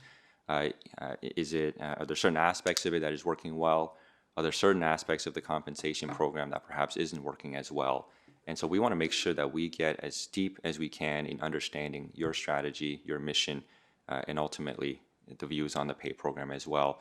As part of that conversation, we do also want to talk about the stakeholder perceptions, some of the issues that are and potentially even criticisms that others have in the way that the compensation program has working historically, and what has been the response from the organization's perspective. And ultimately, at the end of that process, what we would do is take that information and develop what we would call a diagnostic report, which will outline each element of the compensation program. And using our insight and experience working with other public sector funds, we would identify what aspects of the program that we believe are very well aligned with your mission, with your strategy of your organization, with market best practices, and are there other aspects of the pay program that perhaps there is a little uniqueness or idiosyncrasies within your pay program that could be addressed. And this diagnostic report will be used for a discussion with this committee in order to identify certain, what aspects of the program should we be looking to either review, to make tweaks or changes to. And of course, that could include things that are relatively lower hanging fruit, things that are, small little tweaks to the program, or are there aspects of the pay program that warrant a deeper dive, a more fulsome review, which will take a bit more time and attention. And so at the output of that ultimately is really to help you understand where you sit in your pay program, in its alignment with the market and its alignment with your own strategy, so that we can go forward in helping ensure that you build a pay program and ensure a pay program that's competitive and also responsible. And just to preview, we in our written submission, we had done a light touch version of this mini diagnostic, obviously based upon sitting on the outside, not yet under the tent. And I'd say that there were three things in particular that they think we anticipate would come up as topics for further exploration. The first being, the balance between relative investment performance and absolute investment performance today? You know, and is it appropriate, and is it meeting the objective? Is it setting CalPERS up for success in terms of meeting your long-term pension return needs? The second would be understanding the philosophy around the incorporation of risk in your incentive plans, and we can bring insights around best practices there. And then the third piece, which I've alluded to previously, is around the use of discretion or informed judgment and how CalPERS thinks about that, how the board thinks about that. Because as I mentioned, it's a topic that's getting a lot of airtime, and we think that it's an important one for the board to have a view on. Thank you. The final question. The scope of services for this contract includes the provision of compensation-related educational sessions or workshops. If asked to provide this service one or more times during the course of the contract, what approach would you take to design a session, and what key topics would be important to share with us during such a session? Great question. This is something that we take really seriously. We are as a firm, we have a passion for director education, and we think it's laudable and great that CalPERS has such a focus on this. Being directors of a very large public pension fund is complicated. You're being asked to weigh in on, complicated questions, and the breadth of your investment portfolio is significant, and we think that it's an important piece of ongoing director education. We, as a firm, have a well-earned reputation, I think, as a leading voice and kind of cornerstone of the governance community within North America, and there's a heavy focus from our perspective on director education. Our senior consultants, Richard and I included, are ongoing faculty members with the Institute of Corporate Directors, which is Canada's version of the NACD. So we are the nationwide partner in delivering their director education program, and we specifically deliver a module focused on executive compensation and its governance, which we have crafted over the years, and so we are the architects of that program. And so all that to say, we're very experienced in doing this and believe it's a high priority. In terms of designing a workshop, the first and foremost was what we'd want to understand, what's important to the committee. What are the topics that you're looking for deeper insights and expertise on? We'd probably form a working group consisting of us, committee chair, some key members of management, and come up with a plan as to what are the topics, what are the top 5 things that people are really focused on and want to learn more about. In terms of crafting materials and designing a session, my view is that everything that is being talked about and taught should be anchored back to, what's the purpose here? What is CalPERS' purpose? What's its investment strategy? What's its talent strategy? So we can draw a direct line between the business goals here and the why for certain compensation decision making or designs and decisions that you make. We find in actually delivering these things a combination of kind of lecture style and also case study exercises can be really valuable. So having breakout sessions where the team, where participants are asked to, try to work your way through this real problem that the board faced, that either you or a similar board faced, and then let's come back together and learn from each other in terms of what questions do you have, how would you approach this, how have other boards talked their way or worked their way through problems like this. We find that's really, really valuable, that learning experience.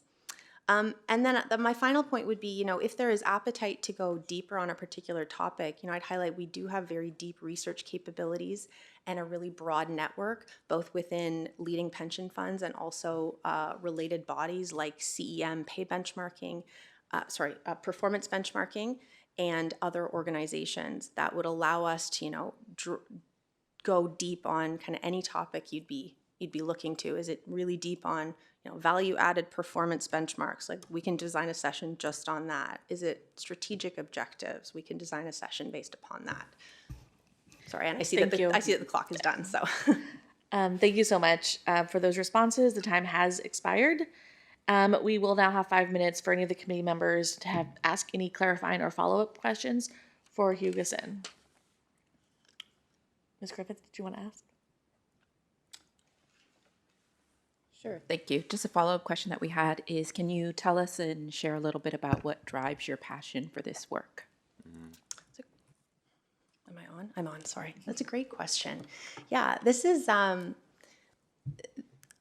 have always found, so doing executive compensation work, I've actually gotten this question a lot throughout my career. You know, people are asking like, why do you do that? Don't you have like a moral opposition to what, executives get paid? Because we know the numbers can be, just like eye-popping, and we are called into, opine upon the reasonability of sometimes things that it's hard for folks to necessarily wrap their heads around, like how can that possibly be reasonable?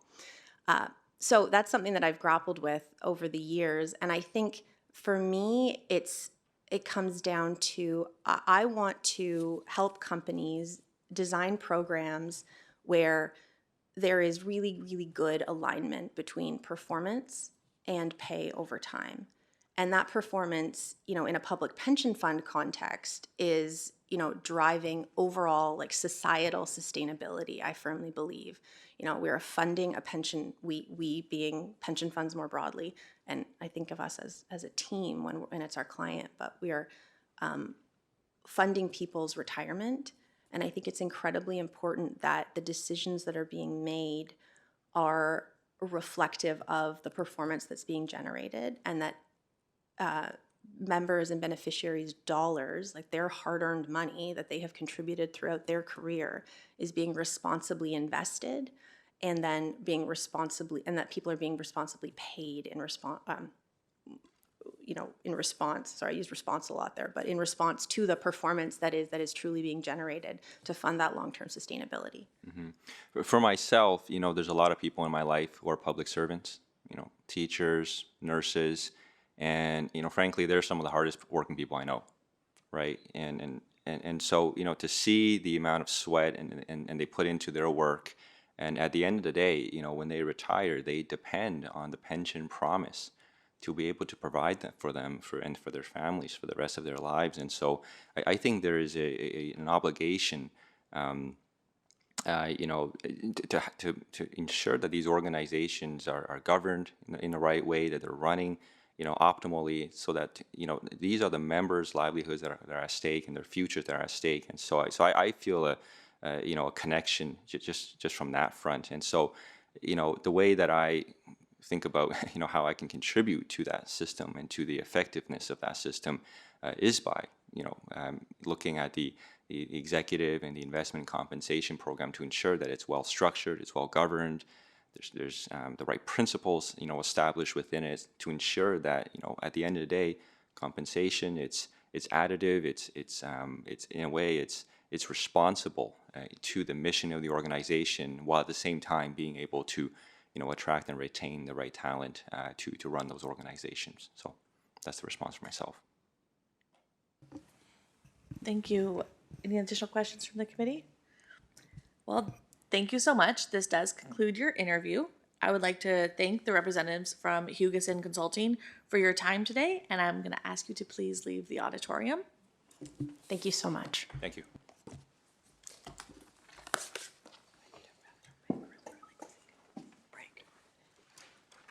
We should take a 10-minute break.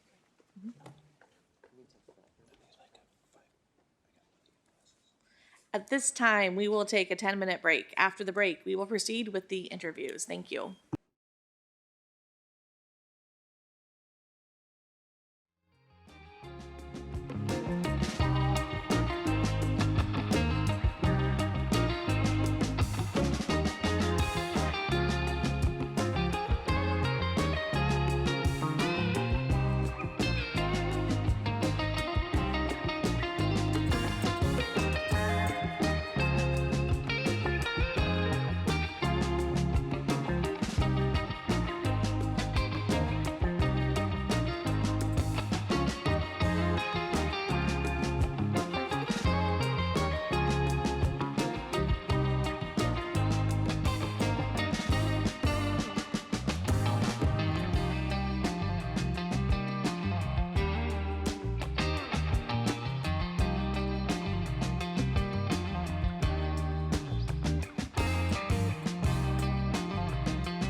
ask staff,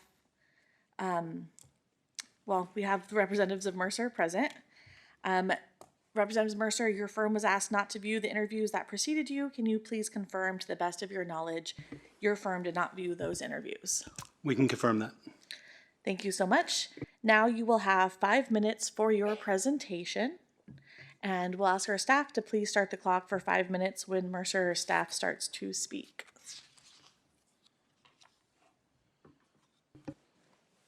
Okay, so I'll give a brief overview of our team structure. So we have a 5-person team. Josh is our relationship manager and project lead. We also have Susan Lemke, who is in charge of our Mercer surveys, both our endowments and foundation survey and our public pension plan survey.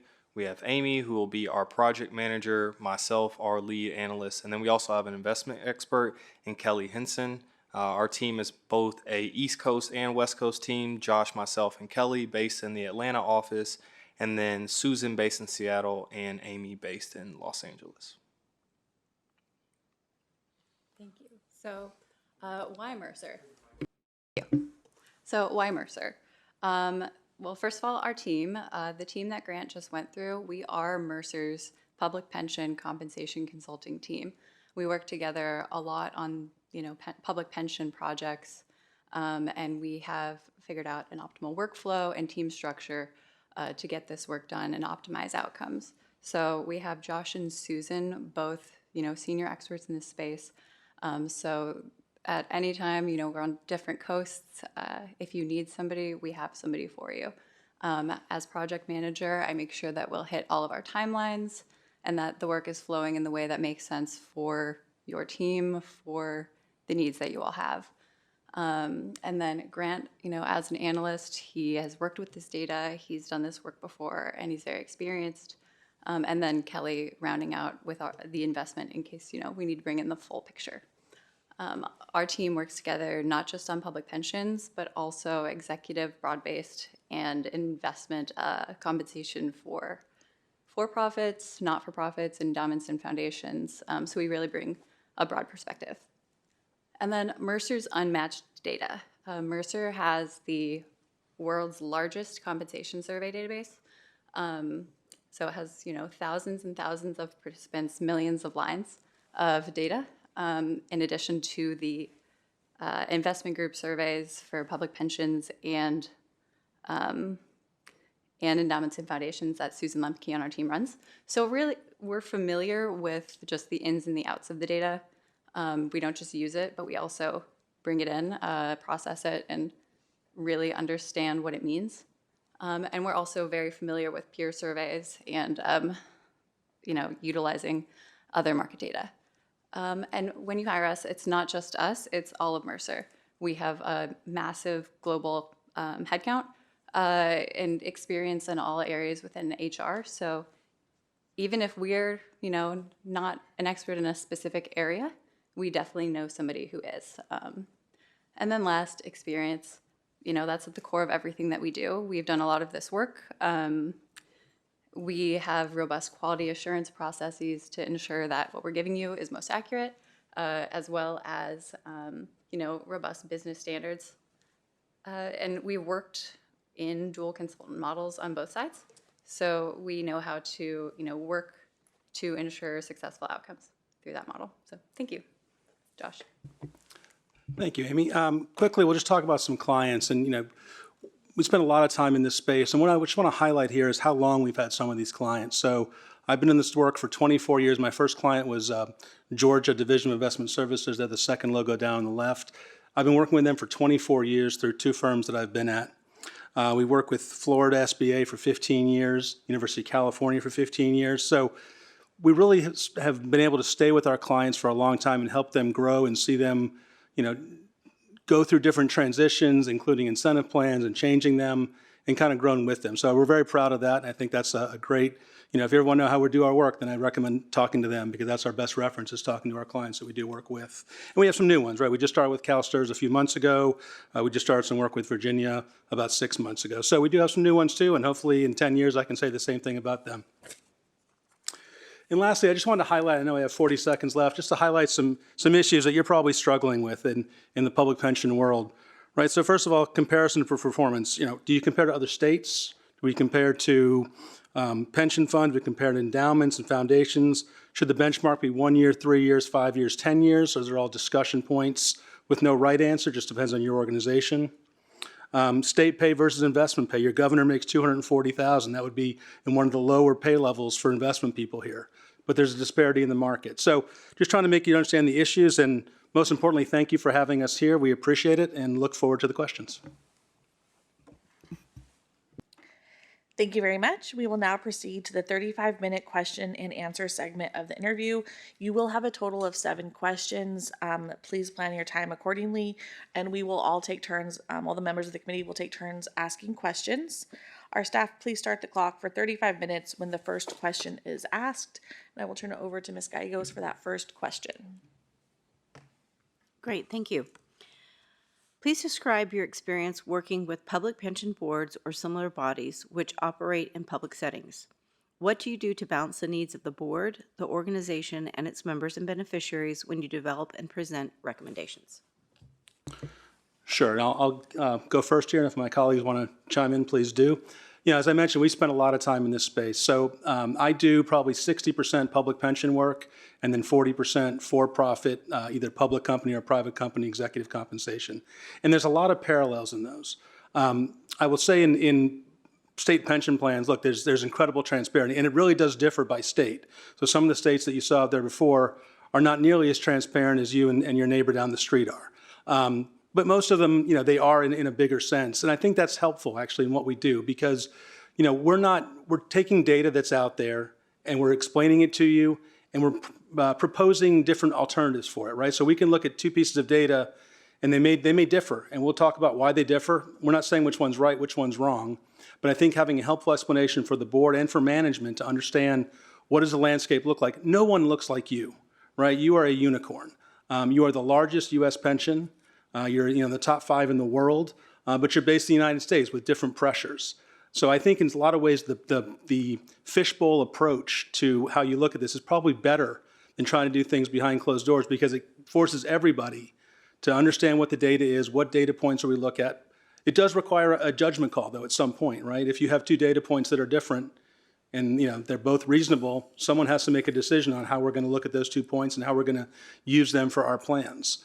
I think, what you guys have done over the years, you're basically a leader in a lot of the areas that we're talking about. So long-term incentive, for example, I think you're one of the few pension plans, maybe the only pension plan that has a long-term incentive.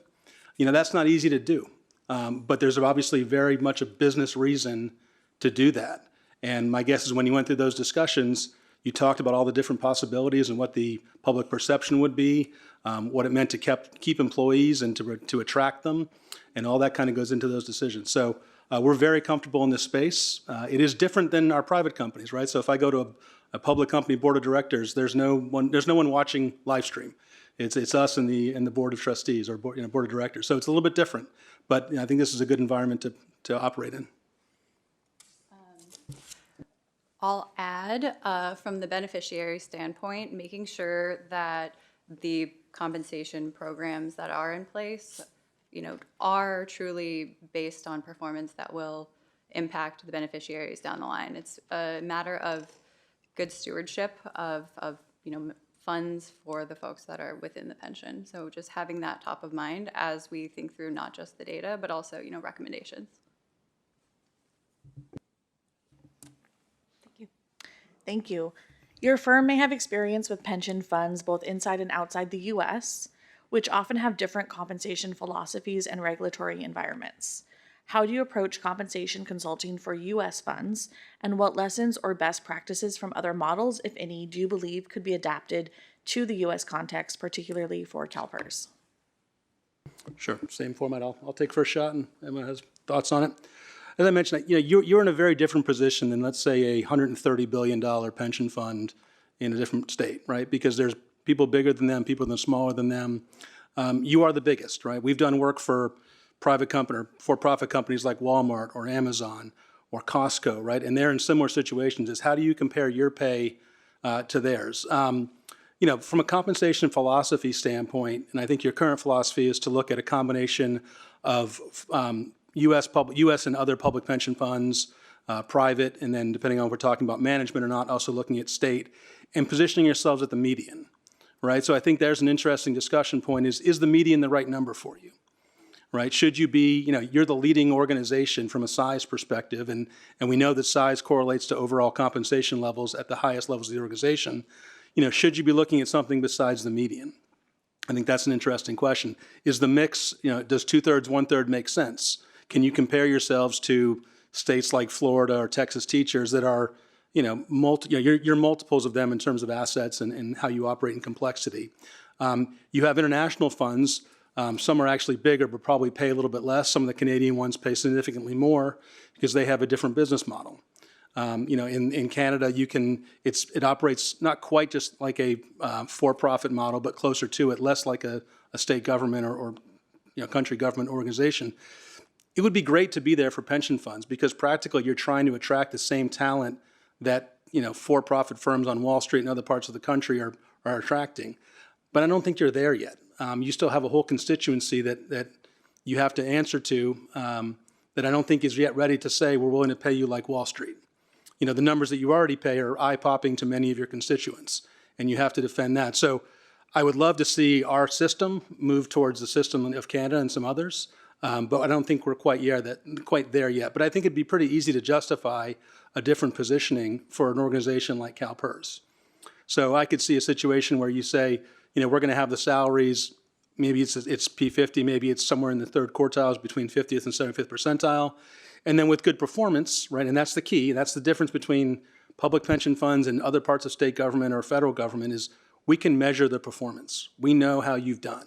I get the question a lot, like how come we can't do an incentive plan in the Department of Transportation?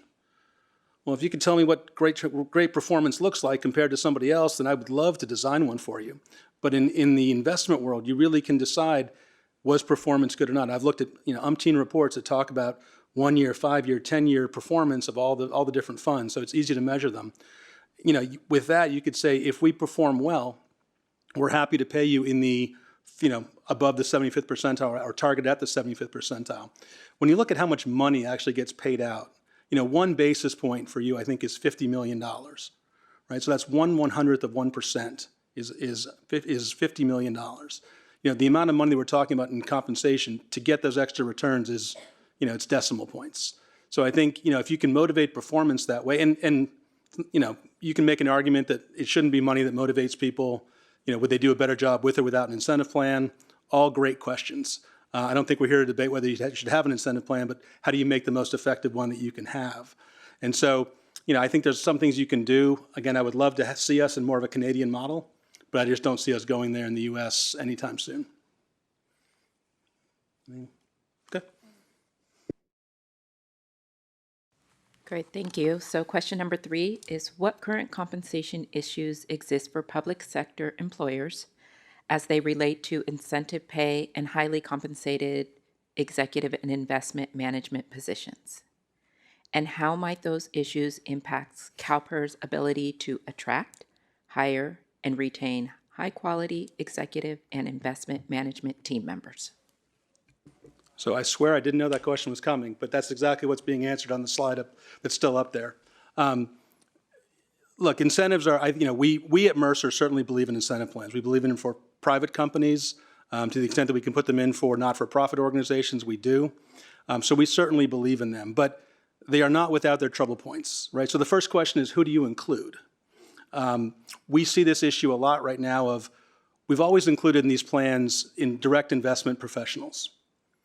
But what about what we call investment adjacent folks? So accounting, IT, legal, some of the upper management that's sort of adjacent to it but is required for that. And that's a big sticking point because once you say an investment accountant is in the plan, how come an accountant from a different department doesn't have a plan? And it just kind of, it's like inviting your second cousins to weddings, right? It just gets too big to manage. And so I think it's a question of who you want to include in the plan. And if you don't include those people, you essentially create 2 classes of people within your investment group. You create those who are in the incentive plan and those who are outside looking at it and saying, hey, that's great that we performed really well. I get nothing for that, and while you get your bonus. And that's a difficult situation too. So we actually see more organizations moving towards including what we'll call investment adjacent positions. Some have even gone as far as including what I'll call support positions, right? So HR people that support that group, or facilities or administrative assistants, because they have a one-team approach. So that's one issue. I have a couple others up there, so let me just look at those. Paying in a down market. I think that's an interesting one that we hear a lot about. So, imagine a situation where you beat your benchmark, but the overall return is down.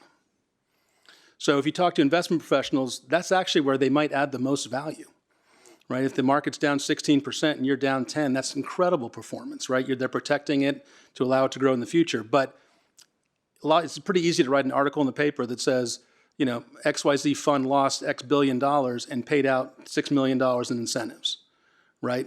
Investment professionals understand that.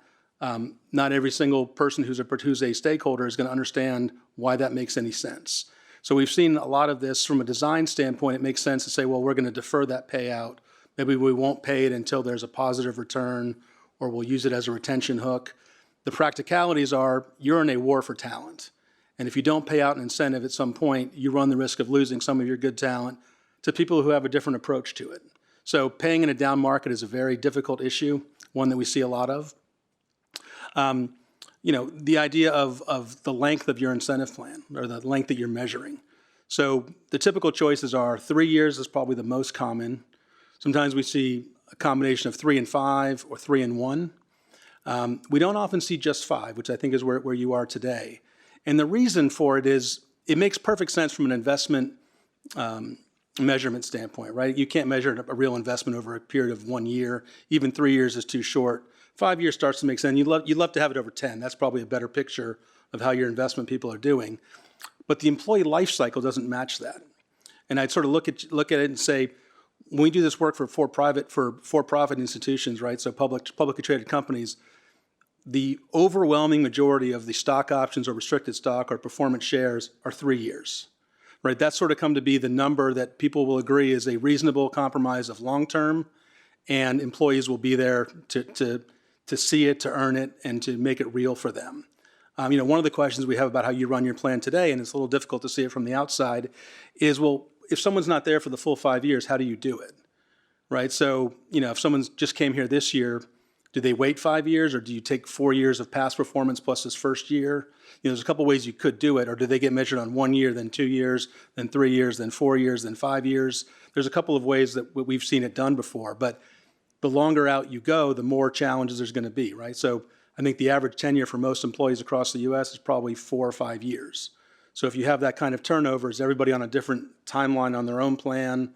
That creates a lot of calculations. That creates the possibility of mistakes. So no great answers on that. So that's definitely one of the issues we see. And then I think the last one I'll end with is, what are we comparing against from an incentive standpoint? Are we trying to match what private institutions can give? Because some people have that philosophy that we're going to try to have incentives like a private money manager. Or do we want to do it like other pension funds? And again, if you're in your situation, which other pension funds make perfect sense for you? Again, you can't say, well, these are bigger, these are smaller, right in the middle. You're at the top of U.S. pension funds. So how do you take someone else and add 20%? I think coming up with a reasonable number is a challenge in this world. And then I'll add that from an attraction and retention standpoint, because these numbers are higher than they might be in other similar organizations, they are more public. They're something that people absolutely see. So making sure that there's proper education, internally especially, understanding of how the programs work, why the numbers are what they are, is a really key piece to just ensuring that everybody's on the same playing field, and that there is rationale behind all of the decisions.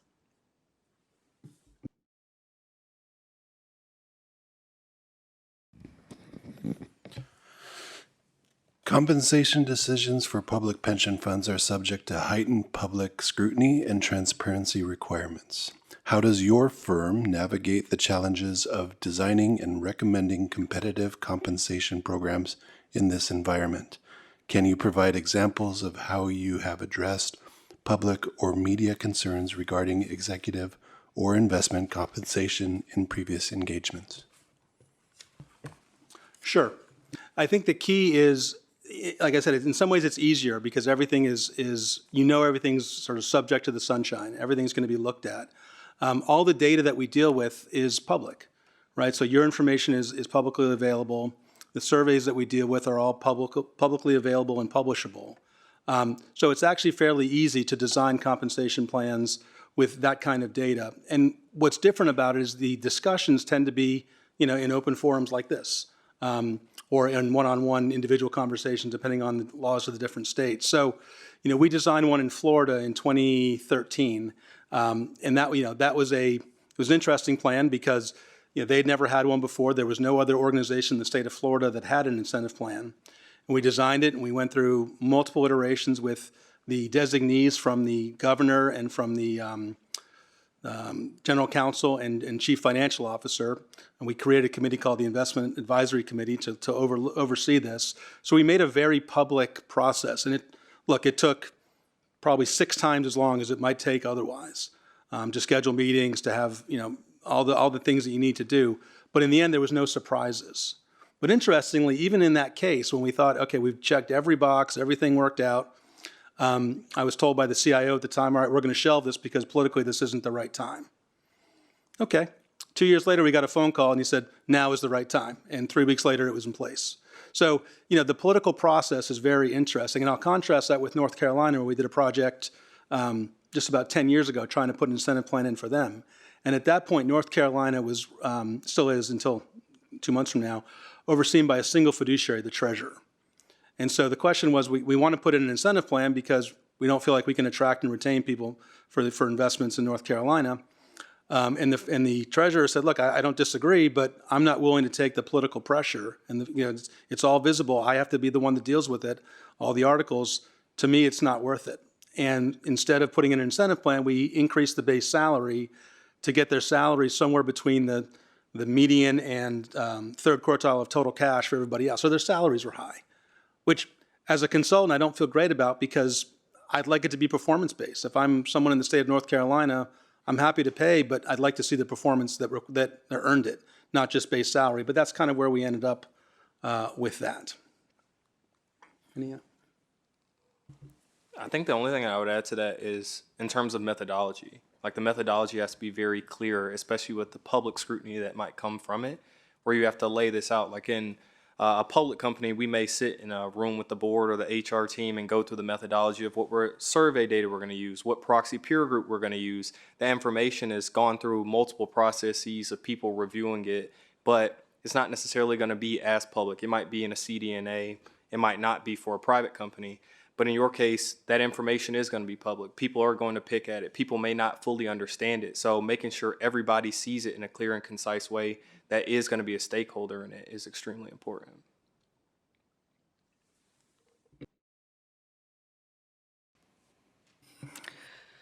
Thank you very much for your answer for that question. Number 5, describe your experience developing incentive plan recommendations which include qualitative and quantitative performance objectives, as well as shared organizational quantitative performance objectives. What key elements must be considered to create meaningful, measurable objectives? That's a great question, and I'm not sure if it's totally answerable, but I'll give it my best shot. So when we started designing these types of plans 20-something years ago, again, the reason we could do it is because you could quantitatively measure performance. We happened to be doing this in Georgia right after the lottery came into Georgia, and they put an incentive plan in place.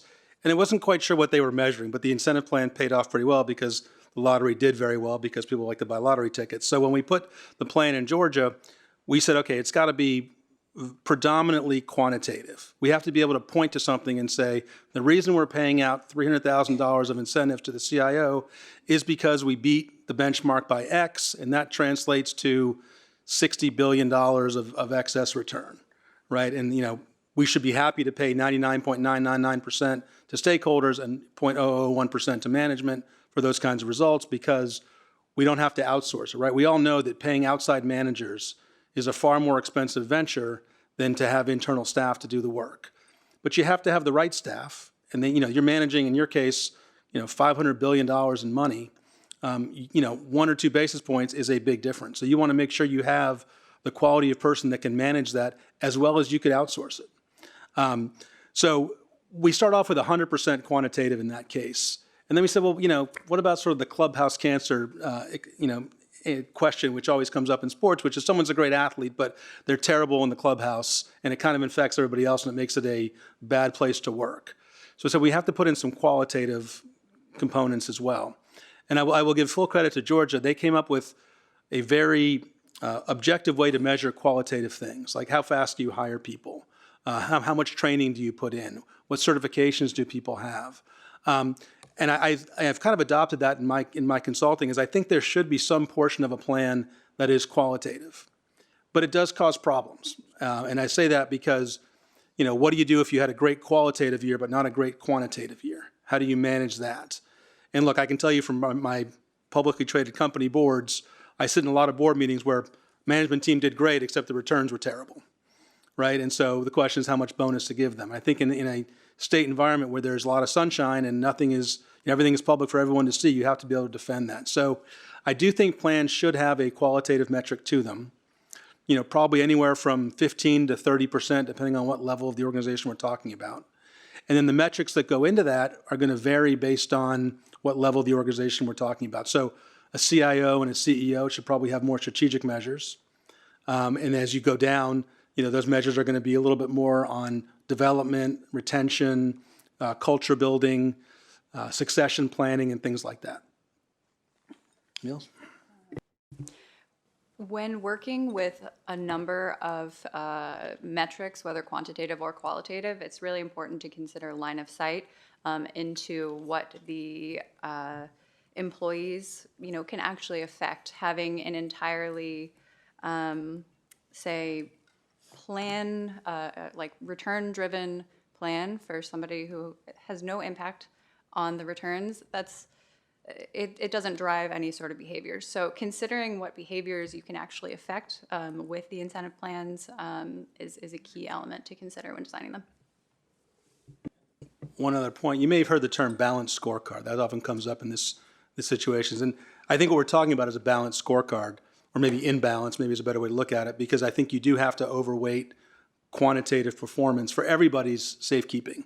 I wouldn't want to defend a plan that was 65% qualitative and 35% quantitative in an environment like this. I think it's much easier and much more defensible to say this is the performance that was given, that is the vast majority of their bonus, and the other pieces were decided like this. So I call it a balanced scorecard, but I don't think it's quite as balanced as you might see in other organizations where you have 25% on financial and 25% on succession and 25% on operations. I don't think you can have something as balanced as that, particularly at the more senior levels in your organization where, you more than others have incredible scrutiny on everything that you do. Great, thank you. The next question is, the CalPERS board is seeking consulting expertise on a range of topics related to our incentive compensation program, as outlined in the RFP. These may include, but are not limited to, compensation program structure and design, schedules and benchmarks for quantitative measures, metrics, designs, and implementation of shared organizational metrics, delegation of compensation decision-making authority, and overall complexity of the existing program. Based on your knowledge of these topics, please describe specific actions your firm would prioritize and undertake within the first 120 days of engagement if selected. Sure. Again, same order, I'll go first. So first of all, I think one of the differences between Mercer and other firms is, we have someone for everything, right? So no matter what you throw at us from an HR perspective or investment perspective, we have someone. It may not be, I'll say the four of us, because our partner in crime, Susan, has a board meeting right now, but she's normally with us and sort of a team of four that goes everywhere. We have expertise certainly in the areas that you talked about, Deborah, but also in a lot of other areas that you didn't talk about that are also important to compensation, right? Like development, succession planning, job design, things like that also feed into this. So, my general sense is in the first 100, I think you said 100 days, 120 days, something like that. First thing is getting the lay of the land. You have a long history, and there's only so much of that we can discover from public documents, right? So we want to have conversations with the board and with management to understand perspectives, history, Because look, just like our government today, you don't want us going back and rehashing what's already been hashed, right? You want us to move forward, say, what can we do next? How is this going to help you going forward? And the best way to do that is to make sure we know what happened in the past, why, and then, what have you tried? What have you not tried? Maybe there's something you did try a few years ago that actually does make sense to revisit, right? But understanding, I think, is the first question. And then, in an ideal world, putting together some sort of a roadmap that says this is what we're going to do for the next 5 years or 10 years, right? Whatever the timeline that we think makes sense. Because a lot of these things, particularly in public environments, can't get done very quickly.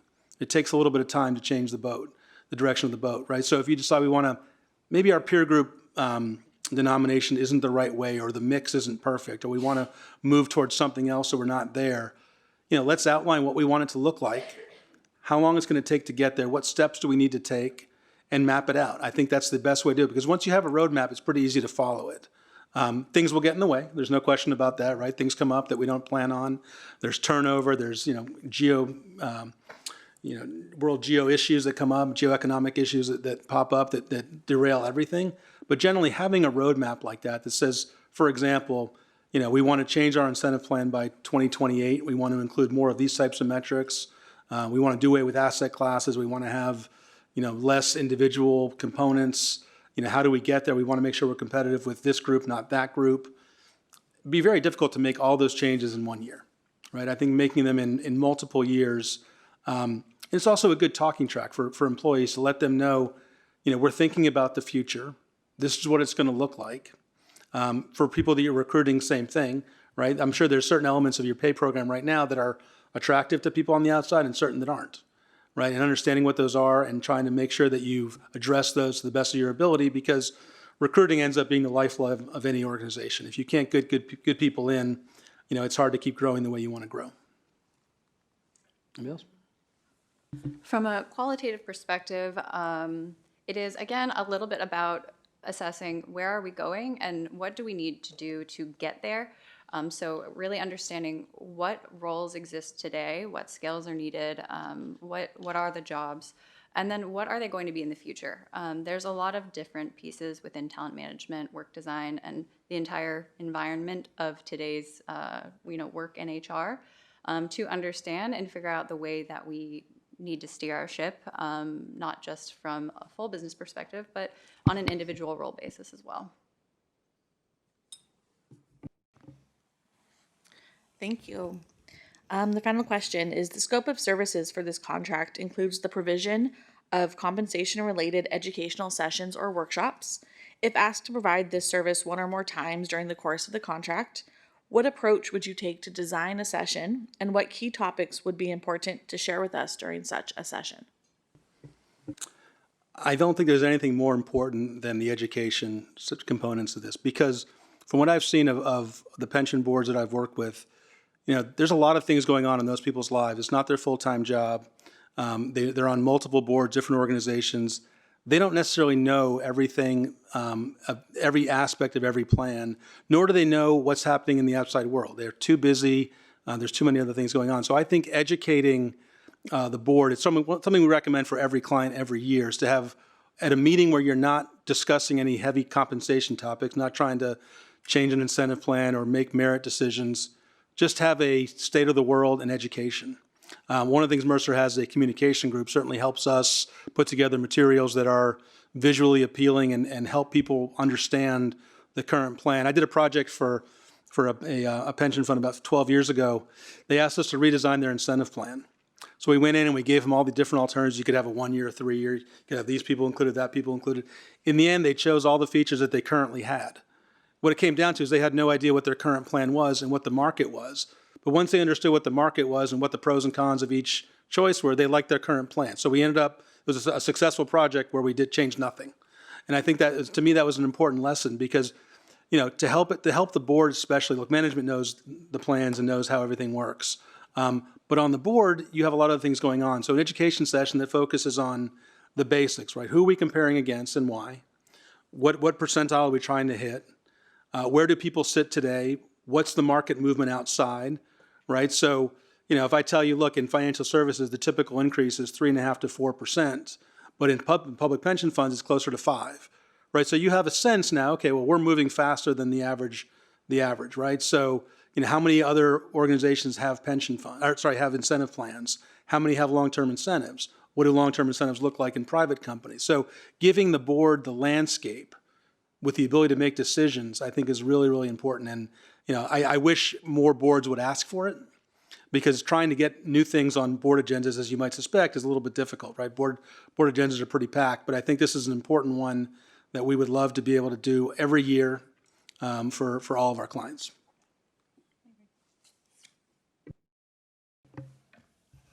Okay, thank you so much. That does conclude the prepared questions. We have a question from the committee. We have an additional 5 minutes for follow-up questions, and I'll ask Ms. Griffith for her question. Sure. Just a follow-up question that we have is, can you share with us and explain a little bit about your passion? What drives you to do this type of work? I do a lot of work with public pensions, but also with a lot of not-for-profits and credit unions. I really love the interplay between, we have all of this data, we have this context, and we're driving towards real results for real people. It's one of the more rewarding pieces is being able to see, this is driving the pension fund that's paying my uncle. And that's a pretty special piece for me. It's a great question, one I've never gotten before, so thank you for asking it. So I was a history major in college. I thought I'd be a lawyer. My older brother became a lawyer, so I decided I didn't want to be a lawyer because he was a lawyer. And I really just stumbled into HR. I won't lie about it. I didn't mean to go there. I ended up in there. But I really kind of found it really interesting. And most of my work has been historically a combination of pension funds and for-profit. And there's a refreshing balance to those two, right? So when I do work for a for-profit public company, sure, they have a mission, right? They have a mission statement. I think your mission is better, right? I think your mission is more tangible. You can feel it. So there's a great aspect of knowing that the plans that we design are going to help people perform at their best for literally millions of people who have pensions and rely on those pensions over time. So it's a fascinating aspect of that. I guess I'm a people pleaser by nature, and I sort of like putting in incentive plans and helping people get to the right answer on compensation matters because, I guess I believe that compensation makes a difference. You get what you pay for. People will do what they're paid to do, right? We always laugh that if you're designing an incentive plan, be careful what you design because people will do it, right? And if you design a plan that motivates people to do something that you hadn't planned on, you're going to find that out very, very quickly. So, I like designing plans. It sort of appeals to one part of my brain. So the ability to do that within a public sector environment where you can really feel tangibly the people that you're helping, it's great. I've been doing it for 25 years and again, started with Georgia by accident and been going since and love it. And it's interesting, our business in this area has really picked up in the last 3 or 4 years. I mean, we've done Hawaii, North Carolina, Vermont, which is teeny. Vermont's like, 1/100th of your size. But even so, right? I mean, even with 3 investment professionals, the work is largely the same as it is for an organization like CalPERS. The same decisions that you make, the same group of people outside who are really relying on that pension for their retirement. The only thing I'll add is just the human element.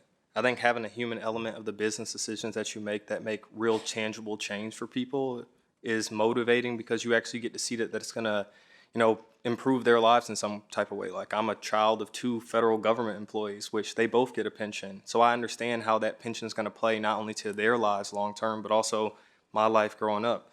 I'm not like Josh, I major in political science, which my mom probably would have wished I majored in something else. But at the end of the day, you see the impact that the decisions that are made are impacting people, businesses, but also for me, it's the team we get to work with. Like I get to work with the same team on a regular basis that have educated me, but also invested in me to learn a bunch of things that come into this type of work, but also the relationships we get to build with the board, the management team that also educate us. Like it's a collaborative relationship both ways where we're learning from you, you're learning from us, but we're also coming to a common goal to achieve something for a greater good of a large amount of people.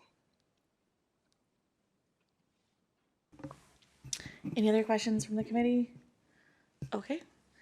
Seeing none, that does conclude the interview. I'd like to thank the representatives from Mercer for their time today, and I would like to ask you to please leave the auditorium now.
Thank you. For those watching this meeting over the internet, the interviews have concluded, and we are moving now to subcommittee discussion and scoring.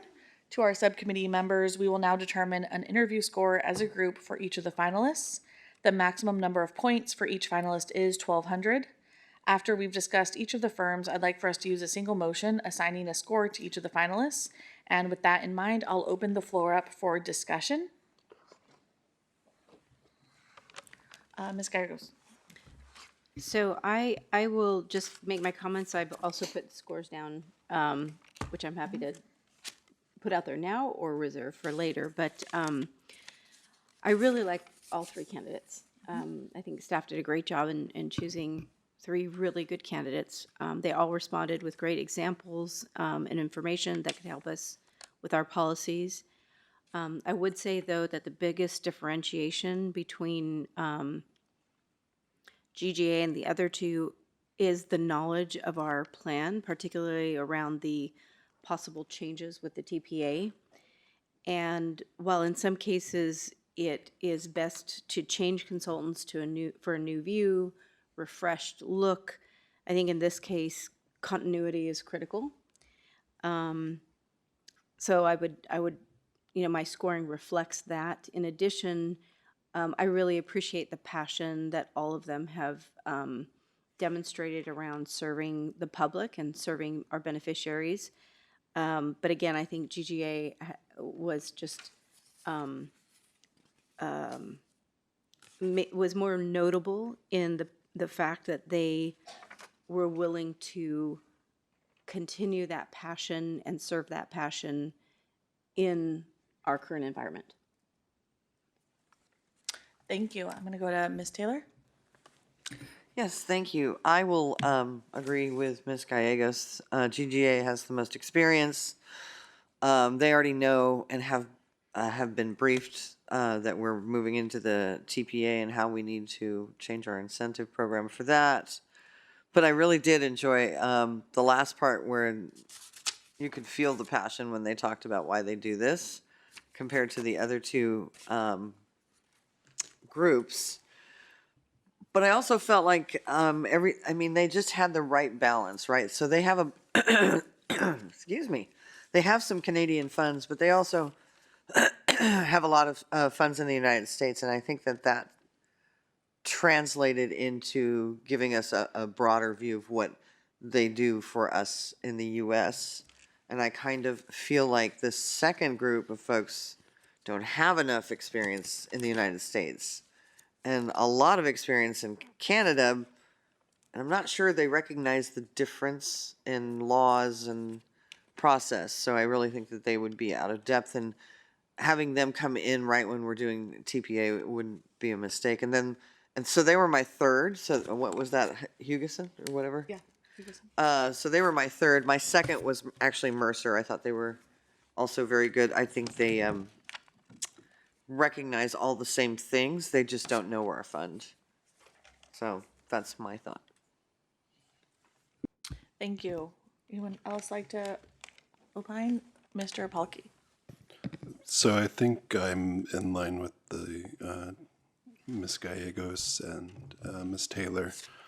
I think the key takeaways for me was the discussion brought up by GGA about breaking down silos. And then also in the midst of that, also finding value add. So I think those were like the two takeaways for me. I did appreciate the interviews on all three, but again, GGA's comments in those two matters really stuck out to me.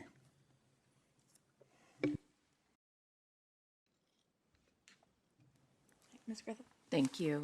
I will just echo the information shared by everybody up here thus far. I really do appreciate the roadmap that GGA laid out. I'm very familiar with Mercer, and they do have a very large and variety of a team that I do think is educated and knowledgeable in this space and other spaces as well. Just kind of where we're heading, it seems that GGA is aligned best. Thank you so much. I'll make a brief comment. I really appreciated the presentations and the discussion from the finalists. It was a really good round. I thought they all did really excellent jobs. I am in with the consensus on, I really appreciated GGA had brought up education, for example, the fishbowl political aspect of California well before those questions were asked several times. And I was a little concerned with Mercer's understanding that California piece with their client, the little bit of lack of diversity in their client base that they presented to us today. As well, not Mercer, I'm sorry, Hugessen. And then Mercer, I thought, did a really good job understanding those pieces, but didn't necessarily kind of address the public perception, the fishbowl. They talked about the fishbowl, but didn't actually address it, talk with stakeholders. I also, like GGA, brought up the unions as stakeholders, which hadn't been addressed by any other group. And really showed how they listen to like public comment for each of our board meetings and just know our fund inside and out. And I do think actually Hugessen and Mercer both discussed how the long-term relationship over multiple years was important for them with their funds. And so I think at this point, as Ms. Geigo said, the consistency is critical for us. So I also rated the GGA, Mercer, and Hugessen. All right, Ms. Gallegos? Yeah. Nope, sorry. Great, thanks. I did have one question, though, I wanted to pose to staff, and wondering if in your review of the RFPs and due diligence on these, found any reason for us to worry about conflicts of interest in ownership structure, for example, with any of these firms and the firms that we do business with in other areas of our business? Thank you for the question, Doug Hoffner, CalPERS staff. I'm unaware of any conflicts of interest or any ownership structure issues with any of these firms. Let me be more direct. Are any of these firms owned by private equity or have private credit lenders? I don't know the answer to that for all three firms. Are any of them? Yes or no? Is it something we need to look into?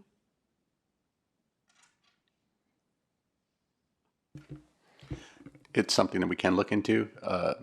Currently, we have not looked into private equity firms for each of the firms in ownership.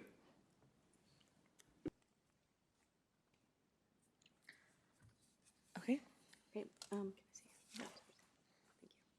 Okay. I will would like to make a motion to at least start the discussion on, or I'm just going to make the motion that we assign the following scores to these firms: GGA total of 1,200 points, Hugessen 1,000, and Mercer 1,125.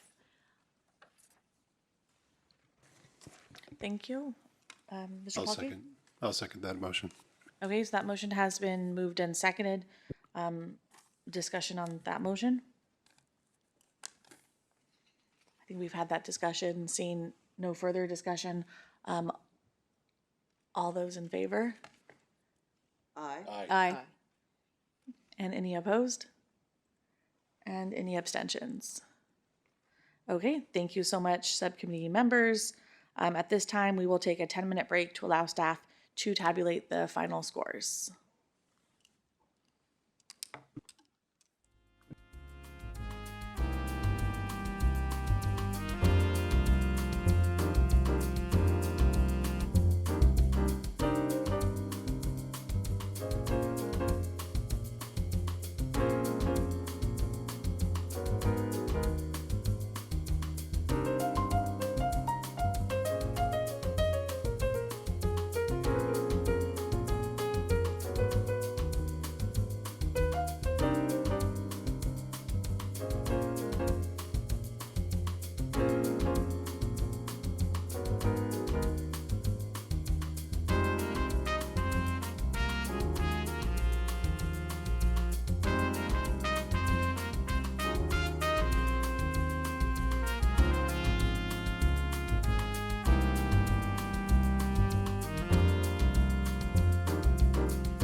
Manager to please announce the final total score for each finalist.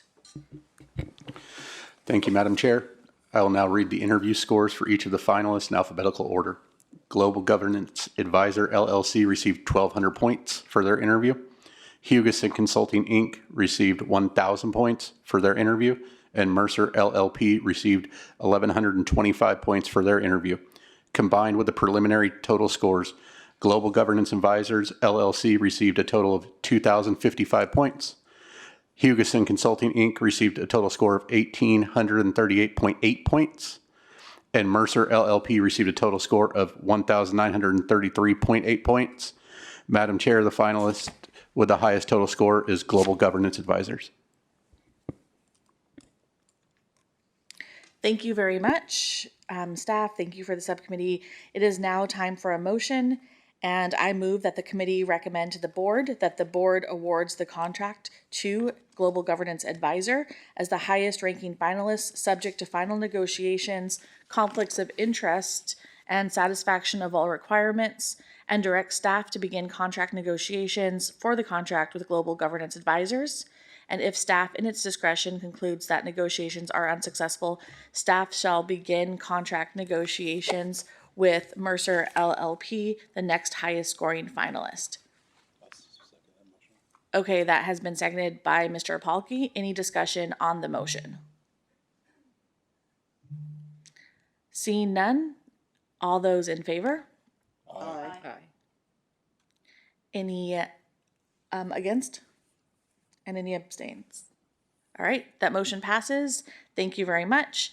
And I would like to remind all members of the subcommittee and the finalists of the restricted contact policy under Government Code Section 20153. The next is our agenda item 4A, summary of subcommittee direction. I didn't have any additional direction. Thank you so much. That brings us to agenda item 4B, public comment. Is there any public comment? Seeing none, this meeting of the Performance, Compensation, and Talent Subcommittee is adjourned. Thank you very much.